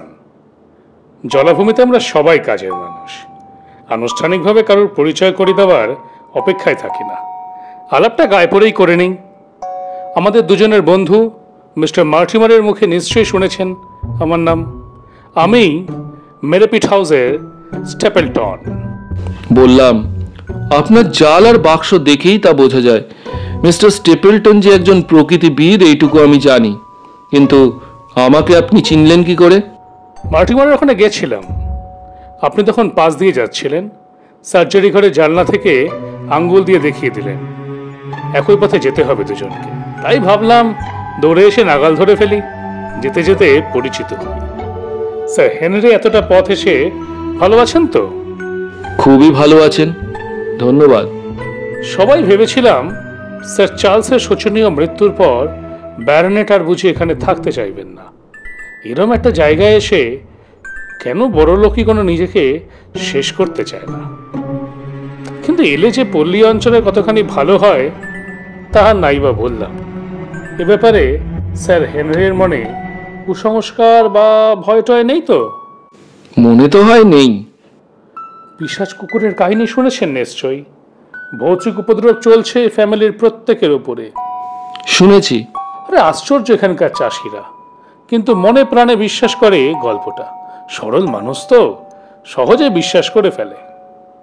যাকে জিজ্ঞেস করুন সেই দিব্যি বলে গেলে বলে, হ্যাঁ হ্যাঁ এরকম একটা প্রাণী সে জলায় দেখেছে বটে। এইসব গল্প শুনেই স্যার চার্লস মনে মনে অনেক কল্পনা করে ফেলেছিলেন। ফলে মৃত্যু আসে শোচনীয়ভাবে। কিন্তু কিভাবে? ধকল সইতে সইতে স্নায়ু শেষ হয়ে এসেছিল। হৃৎপিণ্ডের অবস্থাও ভালো ছিল না।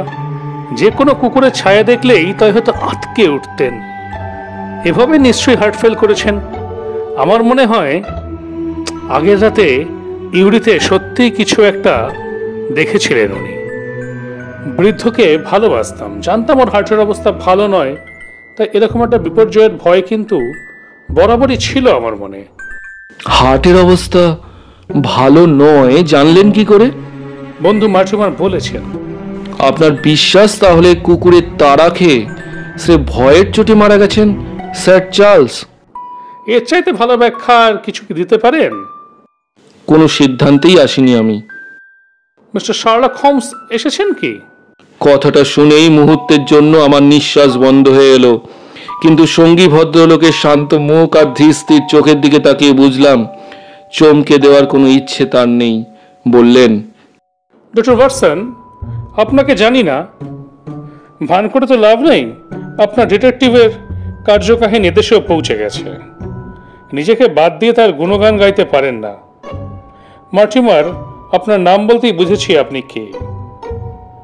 অস্বীকার করতে পারেননি মার্টিমার।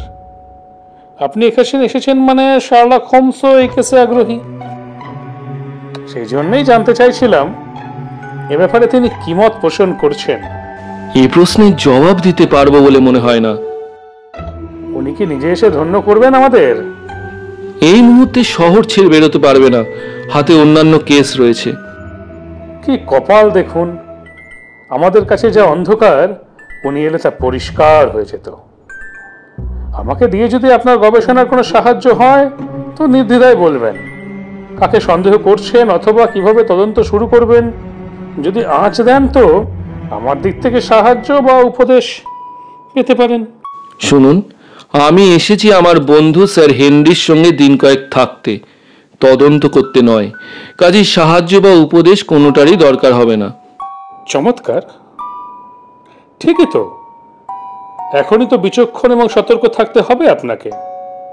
অনধিকার চর্চার জন্য ধমক দিয়ে ভালোই করেছেন, কথা দিচ্ছি।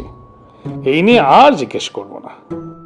সরু একটা ঘাস ছাওয়া রাস্তার সামনে এসে গেছি কথা বলতে বলতে। মূল রাস্তা থেকে রাস্তাটা বেরিয়ে এঁকে বেঁকে ঢুকে পড়েছে জলার মধ্যে।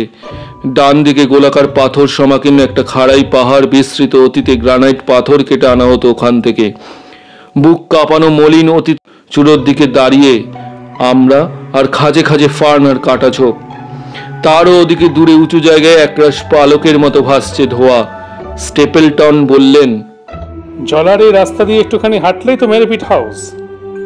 ঘন্টাখানেক সময় যদি হাতে থাকে তো আসুন, আমার বোনের সঙ্গে আলাপ করিয়ে দিই। স্যার, হেনরির পাশাপাশি আমার থাকা দরকার। প্রথমেই চিন্তাটা লাফিয়ে উঠল মনের মধ্যে, তারপরই চোখের সামনে ভেসে উঠল পড়ার ঘরের টেবিলে স্তূপীকৃত কাগজপত্র নিয়ে বসে আছেন তিনি। এই অবস্থায় তার কোনো সাহায্যেই আমি আসছি না। হোমস পই পই করে বলে দিয়েছে, জলার প্রতিবেশীদের উপর যেন মনটা থাকে। আমার তাদের হালচাল লক্ষ্য করতে হবে, খবর সংগ্রহ করতে হবে।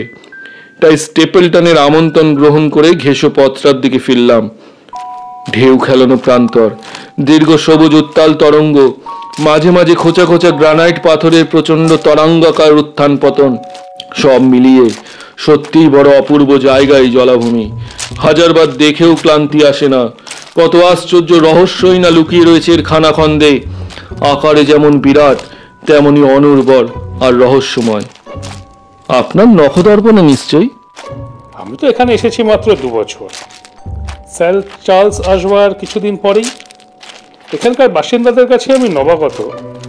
তবে আমার নেশা টোটো করে বেড়ানো, শখের তাগিদে তল্লাটের কোথায় না গেছি বলুন। আমি যা জানি এখানকার খুব কম লোকই তা জানে। জানাটা কি খুব কঠিন? খুব কঠিন। উত্তরে বিরাট প্রান্তরটা দেখেছেন? মাঝে মাঝে অদ্ভুত পাহাড় মাথাচাড়া দিয়েছে। অসাধারণ কিছু লক্ষ্য করেছেন? ঘোড়া হাঁকানোর পক্ষে এমন জায়গা দুর্লভ। স্বভাবতই তাই মনে হয়। এ কারণেই অনেক ঘোড়া, অনেক মানুষ জীবন দিয়েছে ওখানে। ঝকঝকে সবুজ কতগুলো জায়গা ছড়িয়ে ছিটিয়ে আছে, লক্ষ্য করেছেন? হেসে উঠলেন স্টেপলটন, বললেন, ওই হলো বিখ্যাত গ্রিমপেন পঙ্কভূমি। একটু ভুল পা ফেলেছেন কি আর দেখতে হবে না। মানুষ হোক কি জানোয়ার হোক, মৃত্যু অনিবার্য। কালকে তোমার চোখের সামনে তলিয়ে গেল একটা টাট্টু ঘোড়া। জলারই ঘোড়া, ঘাসের খোঁজে গেছিল ভেতরে, বেরিয়ে আর আসেনি। পাঁক ভর্তি জমিতে মুন্ডখানা কেবল দেখলাম, ঘাড় লম্বা করে চেষ্টা করছিল উঠে আসবার, কিন্তু টেনে নিল ভিতর থেকে। শুকনো ঋতুতেও অঞ্চল পেরোনো বিপজ্জনক, শরতের বর্ষায় অত্যন্ত ভয়ঙ্কর। আমি কিন্তু এর মধ্য দিয়ে পথ করে ঠিক মাঝখানে যেতে পারি, জ্যান্ত ফিরেও আসতে পারি। আরে সব জানুন, আর একটা টাট্টু মরতে চলেছে। সবুজ নলখাগড়ার মধ্যে বাদামি মতো কি যেন একটা গড়াগড়ি দিচ্ছে, পাকসাট খাচ্ছে দেখলাম। তারপরে বিষম যন্ত্রণায় দৌড়ে গিয়ে একটা লম্বা গলা ছটফটিয়ে উঠল ওপর দিকে, এবং একটা ভয়াবহ আর্তনাদ প্রতিধ্বনির ঢেউ তুলে ভেসে গেল জলার উপর দিয়ে দূরে। বিষম আতঙ্কে গায়ের লোম খাড়া হয়ে গেল আমার, কিন্তু সঙ্গী ভদ্রলোকটি স্নায়ুর জোর দেখলাম আমার চাইতে বেশি। বললেন, তলিয়ে গেল, গিল নিল গ্রিমপেন, গিলে নিল। দুদিনে দুটো, হয়তো বা আরো অনেক। জানছে কি? শুকনোর সময় নানা দিক থেকে ভেতরে ঢুকে পাকে পা দেওয়ার আগেই টের পায় না কোথায় ঢুকছে। বড় বিপজ্জনক জায়গায় গ্রিমপেন পঙ্কভূমি। এর মধ্যে আপনি ঢুকতে পারেন? পারি, 2-1টা পথ আছে, চটপটে লোক সে পথে যেতে পারে। সে পথের সন্ধান আমি পেয়েছি। কিন্তু এরকম ভয়ানক জায়গায় যান কেন? দূরের ওই পাহাড়গুলো দেখছেন? ঠিক যেন দ্বীপ, যুগ যুগ ধরে দুর্গম পাক দিয়ে ঘেরা। অনেক দুর্লভ গাছগাছরা আর দুষ্প্রাপ্য প্রজাতির আস্থানা ওই পাহাড়গুলো। বুদ্ধি যদি থাকে গিয়ে জানা যায়। কপাল ঠুকে একদিন দেখবো ক্ষণ। বিস্মিত মুখে আমার পানে তাকালেন স্টেপলটন, বললেন, দোহাই আপনার, ওই ইচ্ছেটি মনে ঠাঁই দেবেন না। আপনার অপঘাতে মৃত্যুর জন্য শেষে কি আমি দায়ী হব? বিশ্বাস করুন, প্রাণ নিয়ে ফিরে আসবার সুযোগ পাবেন না। জমির ওপর জটিল কতগুলো চিহ্ন দেখে আমি কেবল যেতে পারি। আরে আরে আরে, ও আবার কি? বললাম সবিস্ময়ে। জলার ওপর দিয়ে প্রতিধ্বনির ঢেউ তুলে ভেসে গেল একটানা একটা গোগানি অবর্ণনীয় ভাবে করুণ শব্দ। আকাশ বাতাস ভরে গেল সেই হাহাকারে, অথচ বোঝা গেল না কোত্থেকে আসছে শব্দটা। প্রথম অনুচ্চ গজরানি, তারপর গভীর গর্জন, শেষে আবার সেই চাপা বিষণ্ণ অস্ফুট ঘর ঘর শব্দ। হৃদঘাতের মতো নিয়মিত ছন্দে স্পন্দিত হতে হতে এক সময় তলিয়ে গেল সেই গোগানি। কিরকম যেন হয়ে গেল স্টেপলটনের মুখের চেহারা। অদ্ভুত চোখে তাকালেন আমার পানে, বললেন, বড় বিচিত্র এই জলা। কিন্তু আওয়াজটা কিসের? চাষিরা বলে বাস্কারভিল কুকুরের গর্জন শিকার খুঁজছে। এর আগেও বার দুয়েক কি ডাক আমি শুনেছি, কিন্তু এত জোরালো কখনো হয়নি। ভয়ে বুক ঢিপ ঢিপ করছিল আমার। চেয়ে দেখলাম বিশাল ঢেউ খেলানো প্রান্তরের দিকে, মাঝে মাঝে সবুজ নল খাগড়ার ছোপ ছোপ দাগ। কোথাও কোনো স্পন্দন নেই, নিথর নিস্তব্ধ। চারিদিক দিগন্ত বিস্তৃত সেই ধুধু প্রান্তরের উপর উঠছে কেবল একজোড়া মিশমিশে কালো তারকাক। আমাদের ঠিক পেছনেই একটা অদ্ভুত দর্শন এবড়ো খেবড়ো পাহাড়ে বসে সহসা কাকা শব্দে ডেকে উঠল কর্কশ গলায়। বললাম, আপনি তো মশাই শিক্ষিত মানুষ, এইসব আজগুবি ব্যাপার বিশ্বাস করেন নাকি? অদ্ভুত আওয়াজটা কিসের বলে মনে হয়? তাকের গর্তে মাঝে মাঝে অদ্ভুত আওয়াজ শোনা যায়। হয় কাদা থিতিয়ে যাচ্ছে, নয় জল ঢেলে উঠছে, অথবা ওরকম কিছু একটা ঘটছে। না না, এই আওয়াজ সে আওয়াজ নয়, এ তো জীবন্ত প্রাণীর ডাক। তবে হবে হয়তো তাই। জলার বুকের ভেতরে ডাক কখনো শুনেছেন? না, কখনো শুনিনি। ইংল্যান্ডে এ পাখি খুবই দুষ্প্রাপ্য, প্রায় লোপ হতে বসেছে বললেই চলে। তবে কি জানেন, এই জলায় সবই সম্ভব। আওয়াজটাই বংশের শেষ কোন বংশধরের ডাক হলে খুব একটা অবাক হব না। জীবনে এমন পিলে চমকানো ভুতুরে বিকট ডাক আমি শুনিনি। জায়গাটাও যে সেরকম অলৌকিক, গা ছমছম করে। দূরের পাহাড়গুলো দেখুন, কি মনে হয়? ধূসর বর্ণের বিস্তর প্রস্তর বলায় ছেয়ে রয়েছে পাহাড়ের ঢাল, সংখ্যায় গোটা 20 তো বটেই। কি ওগুলো, ভেড়ার খোয়ার? না, অনেক গুণ ছিল আমাদের পূর্বপুরুষদের। এগুলো তাদের বাড়ি। এককালে প্রাগৈতিহাসিক মানুষদের ঘনবসতি ছিল এই জলায়। তারপর থেকে কেউ আর এখানে থাকেনি। বাড়িঘরদের পড়ে আছে ঠিক এভাবেই। রেড ইন্ডিয়ানদের কুরের মতোই এইগুলি ছিল তাদের মাথা গোজার আস্তানা। ছাদগুলো কেবল উড়ে গেছে। কৌতূহল চরিতার্থ করতে ভেতরে যদি যান, আগুনের চুল্লি আর বসবার কৌচ পর্যন্ত দেখবেন রয়েছে ওখানে। কিন্তু এ তো দেখছি একটা শহর বললেই চলে। মানুষ থাকতো কোন সময়? প্রস্তুত যুগের সময় সঠিক তারিখ নেই। কি করতো? গরুভেড়া চড়াতো পাহাড়ের ঢালে।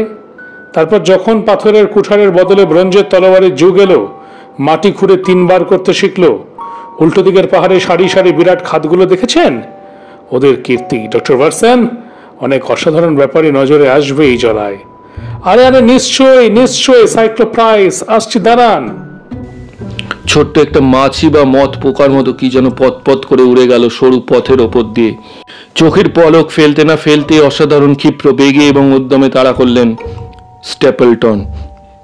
সোজা সুবিখ্যাত পঙ্ক অভিমুখে প্রাণীটা উঠছে দেখে হতাশ হলাম আমি। স্ট্যাপলটন কিন্তু থামলেন না। সবুজ জাল শূন্যে দুলিয়ে এতটুকু দ্বিধা না করে এক ঘাসের চাপড়া থেকে আরেক ঘাসের চাপড়ায় লাফিয়ে ধেয়ে চললেন পেছন পেছন। ধূসর পোশাক আর ঝুঁকি মেরে একা বেকা অনিয়মিত গতিপথের দরুন মনে হলো যেন নিজেই একটা অতিকায় মত পোকা। সভয় বিস্ময়ে সপ্রশংস চোখে চেয়ে রইলাম সেদিকে। ভয় হলো যে কোনো মুহূর্তে পা ফসকে বিশ্বাসঘাতক পাকে পড়তে পারেন ভেবে। প্রশংসা করলাম অসাধারণ তৎপরতার জন্য। বিস্মিত হলাম ভয়হীনতা দেখে। এমন সময় পেছনে পায়ের আওয়াজ পেয়ে ঘুরে দেখি সরু রাস্তা বেয়ে আসছে একজন মহিলা। একরাশ পালকের মতো ধূম্রপুঞ্জ ভাসছে যেদিকে, এবং যেদিকে রয়েছে মেরিপিট হাউস। মেয়েটি আসছেন সেই দিক থেকে। জলার উঁচু নিচু জমির আড়ালে থাকায় কাছাকাছি না হওয়া পর্যন্ত দেখতে পাইনি। দেখেই বুঝলাম ইনি মিস স্ট্যাপলটন, যার কথা আমি আগেই শুনেছি। জলাভূমিতে ভদ্রমহিলা সংখ্যায় বেশি নেই নিশ্চয়ই। তাছাড়া আগেই শুনেছিলাম মিস স্ট্যাপলটন নাকি রূপসী। এ মহিলাও রূপসী এবং অনন্যা বললেই চলে। এ ধরনের রূপ বড় একটা দেখা যায় না। ভাই বোনের মধ্যে দেখলাম আসমান জমিন ফারাক। স্টেপলটনের গায়ের রং না ফর্সা না ময়লা, চুল হালকা রঙের, চোখ ধূসর। কিন্তু তার বোনটির মতো শ্যামা মেয়ে সারা ইংল্যান্ডে আর দেখিনি। চামড়া কালো, চুল কালো, চোখ কালো, তন্নি দীর্ঘাঙ্গী, মার্জিত, নিখুঁত সুচারু সম্ভ্রান্ত মুখাবয়ব। কোথাও এতটুকু ত্রুটি নেই বলেই হয়তো আবেগহীন মনে হতে পারে, কিন্তু অনুভূতি সচেতন ঠোঁট, কৃষ্ণ কালো চোখ আর সাগ্রহ চাহনি দেখে সে ধারণা মনে ঠাঁই পায় না।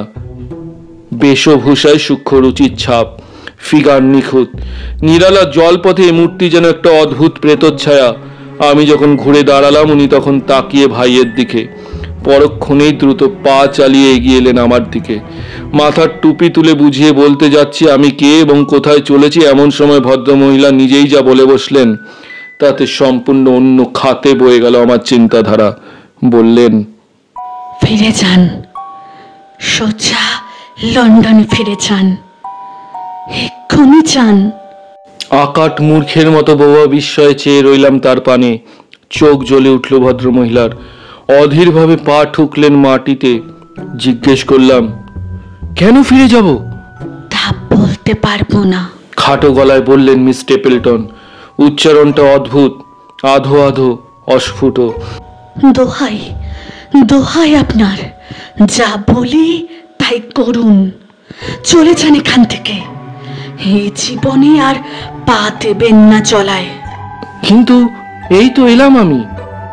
কি বিপদ! আপনার ভালোর জন্য সাবধান করা হচ্ছে, বুঝছেন না কেন? ফিরে যান লন্ডনে, আজ রাতেই রওনা দিন। যত ক্ষতি হোক এই জায়গা ছেড়ে চলে যান এক্ষুনি। চুপ, আমার ভাই আসছে।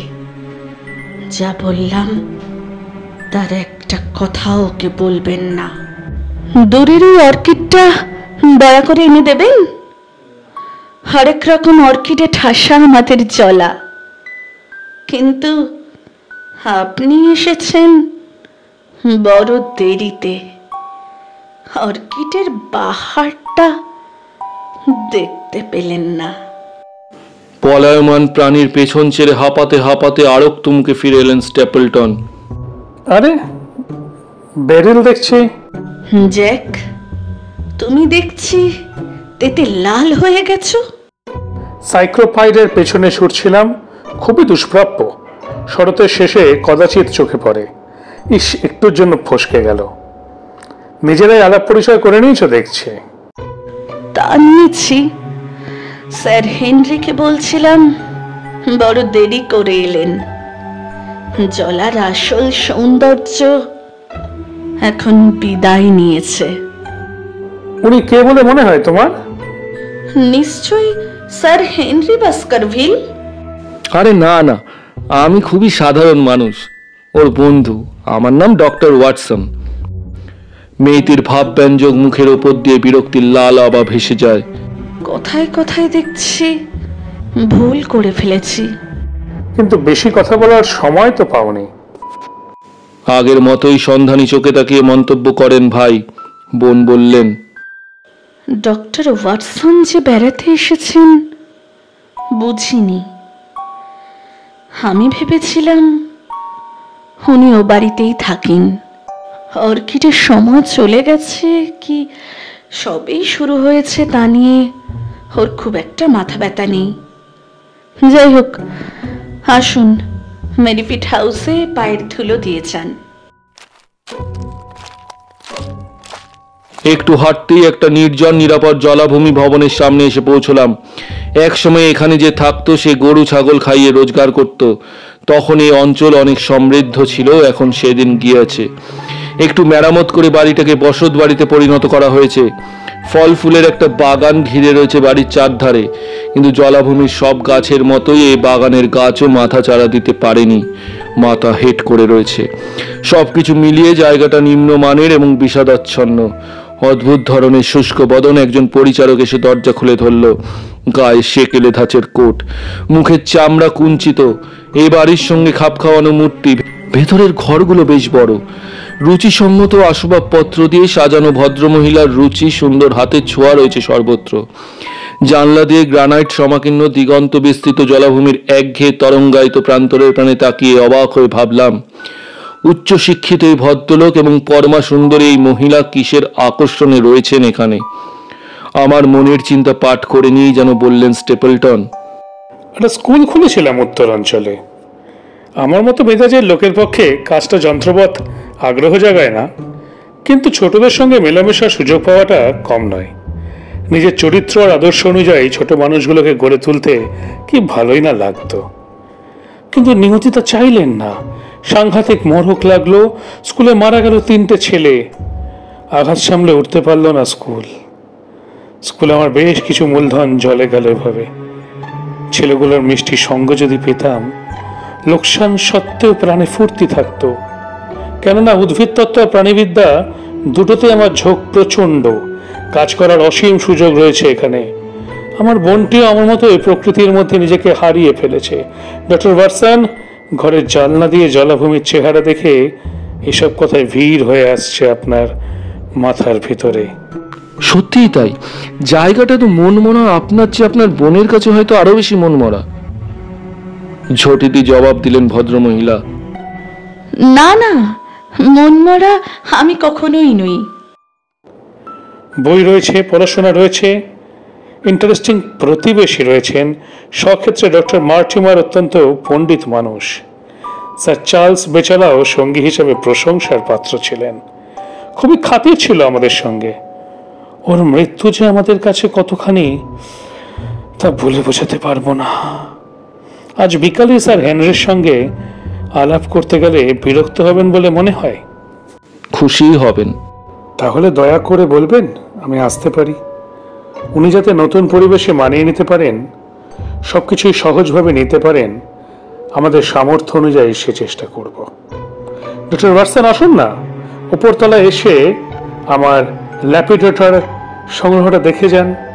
ইংল্যান্ডের দক্ষিণ পশ্চিমে এর চাইতে সম্পূর্ণ সংগ্রহ আর নেই বলেই আমার বিশ্বাস। দেখতে দেখতে লাঞ্চ তৈরি হয়ে যাবে।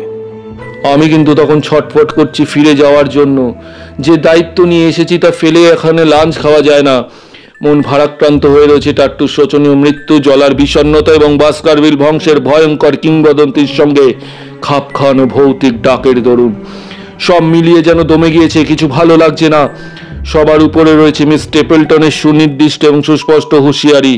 সুগভীর আন্তরিকতায় ব্যাকুল সেই হুঁশিয়ারি ভোলবার নয়। আমার দৃঢ় বিশ্বাস নিশ্চয় গুরুতর এবং গভীর একটা কারণ আছে। তাই খেয়ে যাওয়ার সব অনুরোধ ঠেলে ফেলে দিয়ে তৎক্ষণাৎ ঘাস ছাওয়া পথে রওনা হলাম বাস্কারভিল হল অভিমুখে। কিন্তু সোজা রাস্তা নিশ্চয়ই একটা ছিল, সবাই তা জানে না। কেননা মূল রাস্তায় পৌঁছে অবাক হয়ে গেলাম মিস স্টেপলটনকে দেখে। আমার আগেই উনি পৌঁছেছেন এবং রাস্তার পাশে একটা পাথরের উপর বসে আছেন। মুখটি সুন্দরভাবে রাঙা হয়ে গিয়েছে হাঁপিয়ে যাওয়ায়। বললেন, ডক্টর ওয়াটসন, আপনাকে ধরবো বলে দৌড়ে এলাম। টুপি পর্যন্ত পরবার সময় পাইনি। দাঁড়াতে পারবো না, ভাই ধরে ফেলবে। আপনাকে স্যার হেনরি ভেবে যে বোকামি করেছি তার জন্য দুঃখিত। যা বলেছি তা ভুলে যান। আপনার সঙ্গে তার কোনো সম্পর্ক নেই। কিন্তু ভোলা কি যায় মিস স্টেপলটন, আমি স্যার হেনরির বন্ধু। তার ভালো মন্দ নিয়ে খুবই উদ্বিগ্ন। স্যার হেনরি লন্ডনে ফিরে যান এই আপনি চান, কিন্তু এত ব্যগ্রতা কেন আপনার? মেয়েলি খেয়াল ডক্টর ওয়াটসন। কারণ ছাড়াই অনেক সময় অনেক কাজ করে ফেলি, অনেক কথা বলে ফেলি আমি। আর একটু মিশুন, তাহলেই বুঝবেন। না না, আপনার গলা কাঁপছিল কথা বলতে বলতে। স্পষ্ট মনে আছে আপনার চাহনি। আমার কথা রাখুন মিস স্টেপলটন, দয়া করে মন খুলে কথা বলুন। এখানে এসে স্তক চারপাশে একটা অশুভ ছায়ার অস্তিত্ব টের পাচ্ছি বলেই এত করে বলছি। যা জানেন সব বলুন। মহাকুটিল এই গ্রিমপেন পঙ্কের মতোই জীবন এখানে বিপদ সংকুল। ছোট ছোট সবুজ ছোপ, চারিদিকেই যে কোনো মুহূর্তে পা ফসকে ডুবে যাওয়ার সম্ভাবনা, অথচ কেউ নেই যে বলে দেয় কোন পথ দিয়ে গেলে জীবনটা রক্ষা পাবে। তাই বলছি, কি বলতে চাইছেন খুলে বলুন। কথা দিচ্ছি আপনার প্রতিটি কথা স্যার হেনরির কানে পৌঁছে দেব। ক্ষণিকের জন্য একটা দোটানার ভাব খেলে গেল মিস স্টেপলটনের মুখের ওপর দিয়ে, কিন্তু আবার শক্ত হয়ে এলো চোখের দৃষ্টি। বললেন, ডক্টর ওয়াটসন, আপনি দেখছি তিলকে তাল করছেন। স্যার চার্লসের মৃত্যুতে আমরা ভাই বোন দুজনেই দারুণ আঘাত পেয়েছি। খুবই অন্তরঙ্গ ছিলাম আমরা। ওর বেড়ানোর প্রিয় পথ ছিল জলার উপর দিয়ে আমাদের বাড়ি পর্যন্ত। বংশের মাথার উপর এই যে অভিশাপটা ঝুলছে, এটা খুব বেশি নাড়া দিয়েছিল ওকে।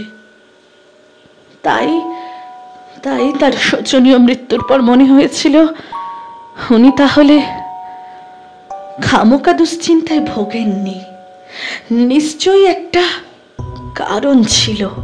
তাই বংশের আর একজন অভিশপ্ত এই ভিটে এসে উঠতেই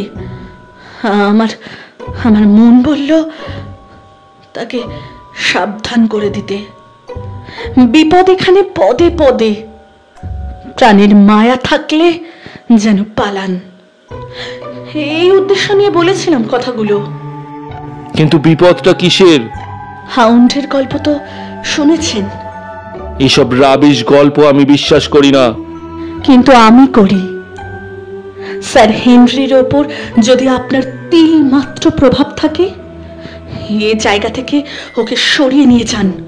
মনে রাখবেন, এখানে এলেই একটা মারাত্মক দুর্ঘটনায় পড়েছেন এবং বংশের প্রত্যেকে কেউ পার পায়নি। পৃথিবীটা অনেক বড়।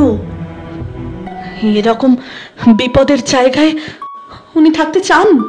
হ্যাঁ, স্যার হেনরির প্রকৃতি এই রকমই। এর বেশি সঠিক কিছু খবর যদি দিতে না পারেন, এখান থেকে তাকে নড়াতে আমি পারবো না। অসম্ভব। সঠিক কিছুই বলতে পারবো না, কারণ আমি নিজেই সঠিক কিছু জানি না। মিস স্টেপলটন, আরেকটা প্রশ্ন করব। এখন যা বললেন, প্রথমবারেও যদি এর বেশি কিছু মনে করে না থাকেন তো ভাইকে বলতে বারণ করলেন কেন? পাছে ভাই কিছু শুনে ফেলে বলে কথা ঘুরিয়ে নিলেন কেন? এমন কিছু ছিল না কথার মধ্যে যা শুনে ফেললে তিনি অথবা অন্য কেউ আপত্তি জানাবেন? আমার ভাই অন্তর দিয়ে চায় বাস্কারভিল হলে যেন লোকজন থাকে। জলার সাধারণ মানুষ তাতে উপকৃত হবে বলে তার বিশ্বাস। স্যার হেনরিকে চলে যাওয়ার মতো প্ররোচনা দিয়ে কথা বলেছি শুনলে ভীষণ রেগে যাবে সে। যাক, আমার কর্তব্য আমি করেছি। আর কথা বলবো না, আর দাঁড়াবো না বেশিক্ষণ। আমাকে না দেখলে ভাই ভাববে আপনার সঙ্গে দেখা করেছি। আসি।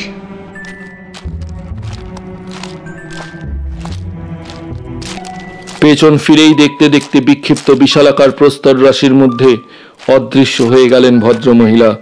নামহীন আতঙ্কে কানায় কানায় ভরে রইল আমার অন্তর। দ্রুত পা চালালাম বাস্কারভিল হল অভিমুখে।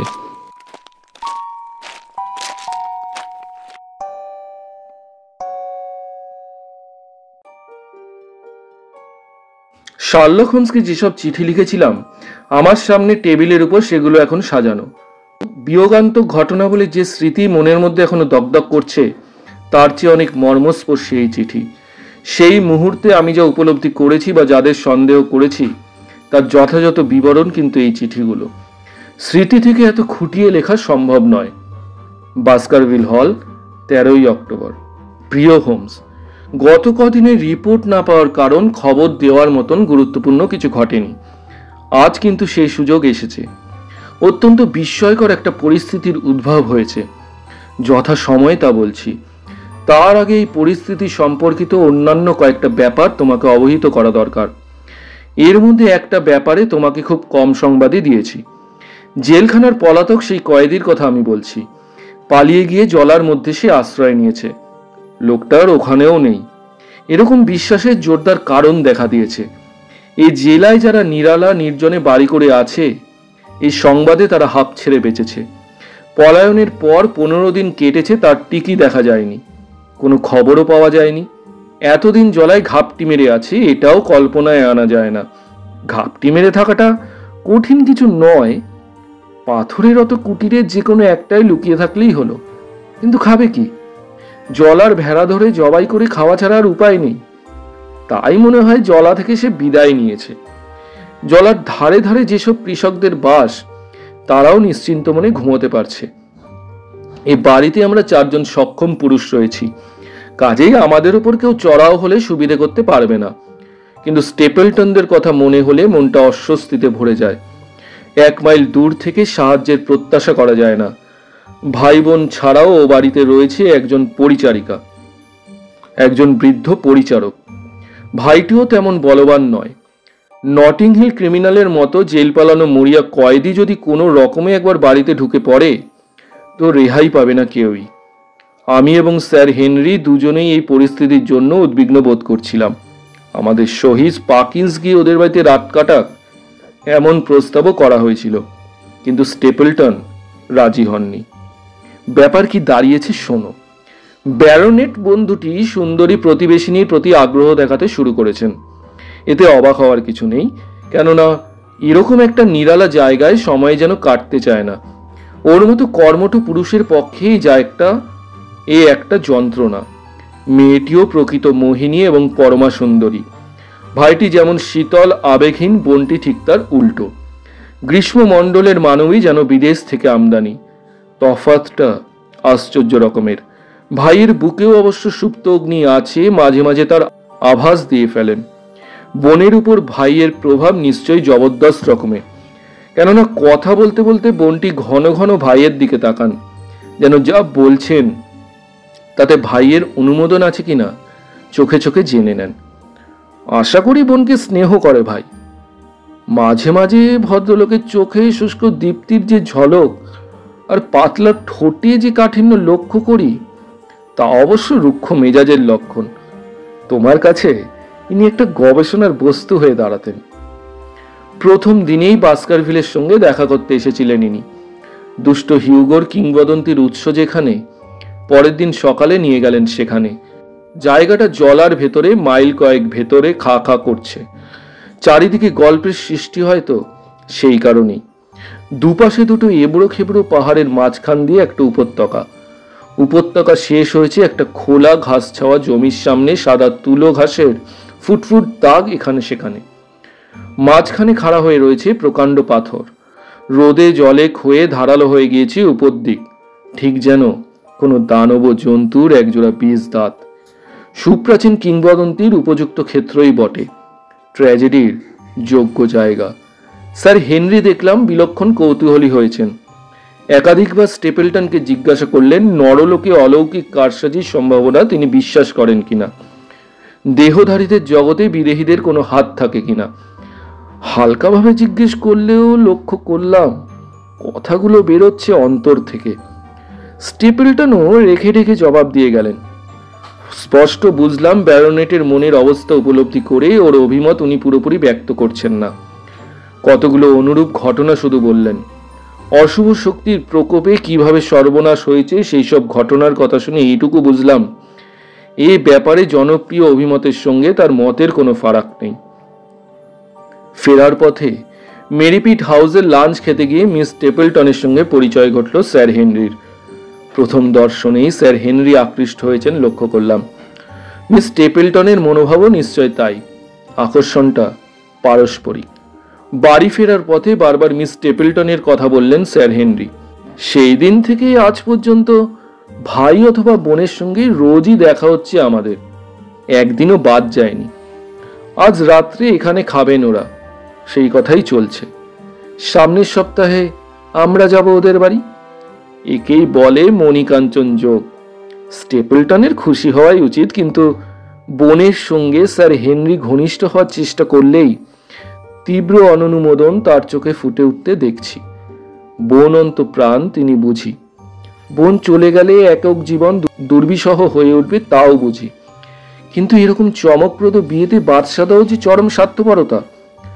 সম্পর্কটা যাতে প্রেমের সম্পর্কে দাঁড়ায়, ভাইটি মোটেই যে তা চান না এ বিষয়ে আমি নিশ্চিত। বেশ কয়েকবার লক্ষ্য করেছি দুজনের আলাদাভাবে দেখা সাক্ষাৎ বানচাল করে দিয়েছেন ভাইটি।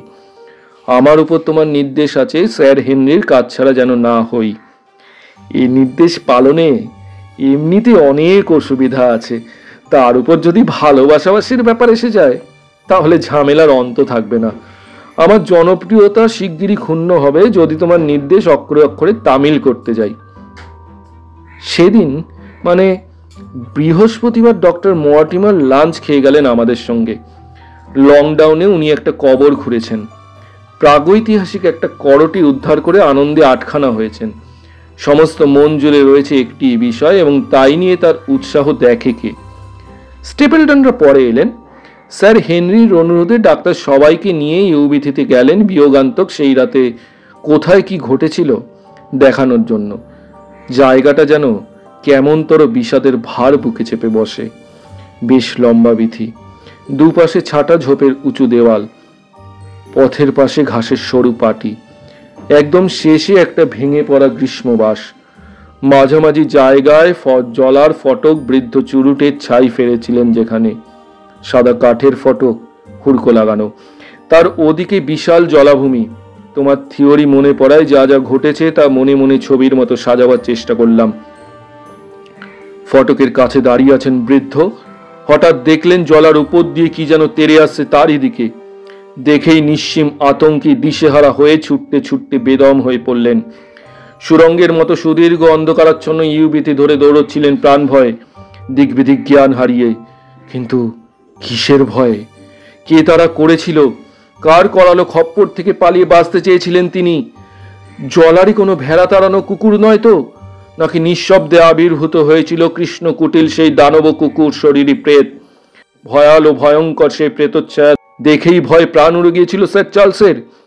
নরলোকের কোনো মানবের হাত নেই তো?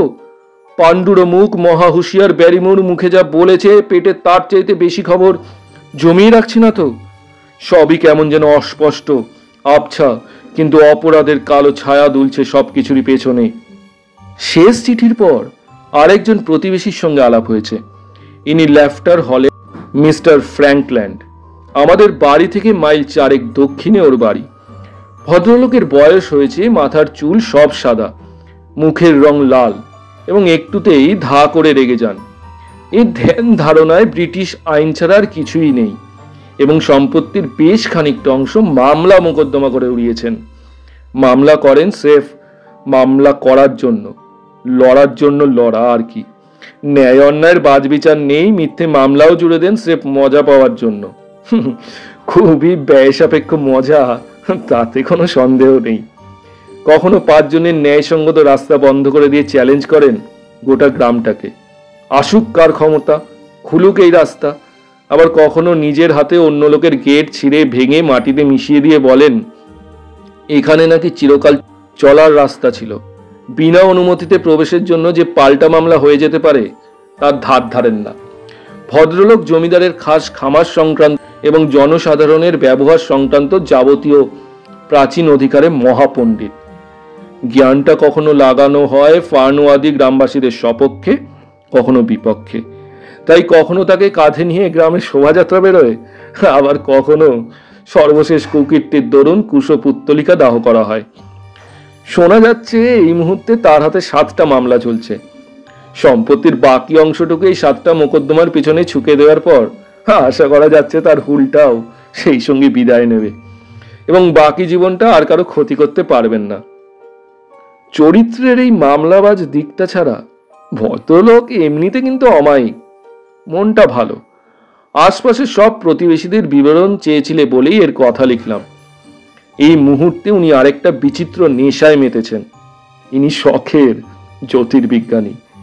বাড়ির ছাদে একটা চমৎকার টেলিস্কোপও আছে। সারাদিন এই টেলিস্কোপে চোখ লাগিয়ে জলাভূমি চষে ফেলছেন পলাতক কয়েদিকে দেখবার আশায়। উদ্যমটা কেবল এই কাজে খাটালেই সবার মঙ্গল হতো, কিন্তু গুজব শোনা যাচ্ছে উনি ডক্টর মর্টিমারের বিরুদ্ধে মামলা দায়ের করবেন। ডাক্তারের অপরাধ লকডাউনে কবর খুঁড়ে প্রস্তর যুগের করটি উদ্ধার করার আগে প্রতিবেশীর সম্মতি নেননি। জীবনের একঘেয়েমি ইনি ঘুচিয়ে দিচ্ছেন, মাঝে মাঝে নিতান্ত দরকার মতো হাস্য রসেরও সঞ্চার করছেন। পলাতক কয়েদি, স্টেপলটন ভাই বোন, ডক্টর মর্টিমার এবং লেফটার হলের ফ্র্যাঙ্কল্যান্ডের সর্বাধুনিক সংবাদ পরিবেশনের পর এদের চাইতেও গুরুত্বপূর্ণ খবর দিয়ে আমার এই চিঠি শেষ করব। ব্যারিমুর দম্পতি সম্পর্কে আরো খবর এবার দিচ্ছি তোমায়। বিশেষ করে কাল রাতের বিস্ময়কর ঘটনা শুনলে তুমি চিন্তার খোরাক পাবে। প্রথমে ধরো, তোমার সেই পরীক্ষামূলক টেলিগ্রামের ব্যাপারটা যেটা পাঠিয়ে তুমি জানতে চেয়েছিলে সত্যিই ব্যারিমুর বাড়ি আছে কি নেই। আগেই লিখেছি, পোস্টমাস্টারের কথাবার্তায় প্রমাণিত হয়ে গেছে একেবারেই মাঠে মারা গিয়েছে তোমার পরীক্ষাটা। এই পরীক্ষা দিয়ে কোনো দিকেই কিছু প্রমাণ করতে পারবে না। স্যার হেনরিকে বলছিলাম পরিস্থিতি কি দাঁড়িয়েছে। উনি আবার লুকো ছাপার ধার ধারেন না, শটান ডেকে পাঠালেন ব্যারিমুরকে। জিজ্ঞেস করলেন টেলিগ্রামটা সে পেয়েছে কিনা। ব্যারিমুর বলল সে পেয়েছে। স্যার হেনরি জিজ্ঞাসা করলেন, ছোকরা কি তোমার হাতে দিয়ে গিয়েছিল? ব্যারিমুর যেন অবাক হয়ে গেল, একটু ভাবল, বলল, না, আমি তখন বক্স রুমে, আমার স্ত্রী ওপরে এনে দিয়েছিল আমার হাতে। জবাব তুমি নিজে দিয়েছিলে? না, স্ত্রীকে বলেছিলাম কি জবাব দিতে হবে, ও নিচে গিয়ে লিখে দিয়েছিল। সন্ধেবেলা ফের নিজেই এলো বিষয়টা নিয়ে, বলল, স্যার হেনরি সকালবেলা কেন অত কথা জিজ্ঞেস করলেন বুঝলাম না। আপনার বিশ্বাস হারানোর মতো কোনো অপরাধ করেছে কি? সেরকম কিছুই নয়। মিসেস ব্যারিমুর আমার কৌতূহল জাগিয়ে রেখেছে। ভারী চেহারা, নীরের ব্যক্তিত্ব কখনো মাত্রা ছাড়ায় না। অতিশয় সচ্চরিত্রে এবং নীতিনিষ্ঠতার দিকে প্রবণতা আছে। এর চাইতে কম আবেগশূন্য মানুষ তুমি আর পাবে না। তা সত্ত্বেও আগেই লিখেছি তোমায়, যেদিন পা দিলাম এই বাড়িতে সেই রাতেই তাকে ফুপিয়ে বুক ফাটা কান্না কাঁদতে শুনেছি আমি। তারপরেও একাধিকবার চোখে মুখে অশ্রুর দাগ লক্ষ্য করেছি। মাঝে মাঝে সন্দেহ হয়েছে হয়তো কোনো পুরনো অপরাধের কথা ভুলতে পারছে না বলেই লুকিয়ে অশ্রু বিসর্জন করে। আবার কখনো সন্দেহ হয় ব্যারিমুরকে, বউকে যন্ত্রণা দেয় না তো। বরাবরই লোকটার স্বভাব চরিত্র আমার কাছে কিরকম যেন অস্বাভাবিক এবং সন্দেহজনক মনে হয়েছে। কাল রাত্রের অ্যাডভেঞ্চারের পর তুঙ্গে পৌঁছেছে আমার সন্দেহ। এমনও হতে পারে ব্যাপারটা হয়তো নেহাতি অকিঞ্চিত কর। তুমি তো জানো ঘুমটা আমার কোনো কালেই খুব গাঢ় নয়। এ বাড়ির পাহারায় মোতায়েন হওয়ার পর থেকে আরো পাতলা হয়ে এসেছে রাতের নিদ্রা।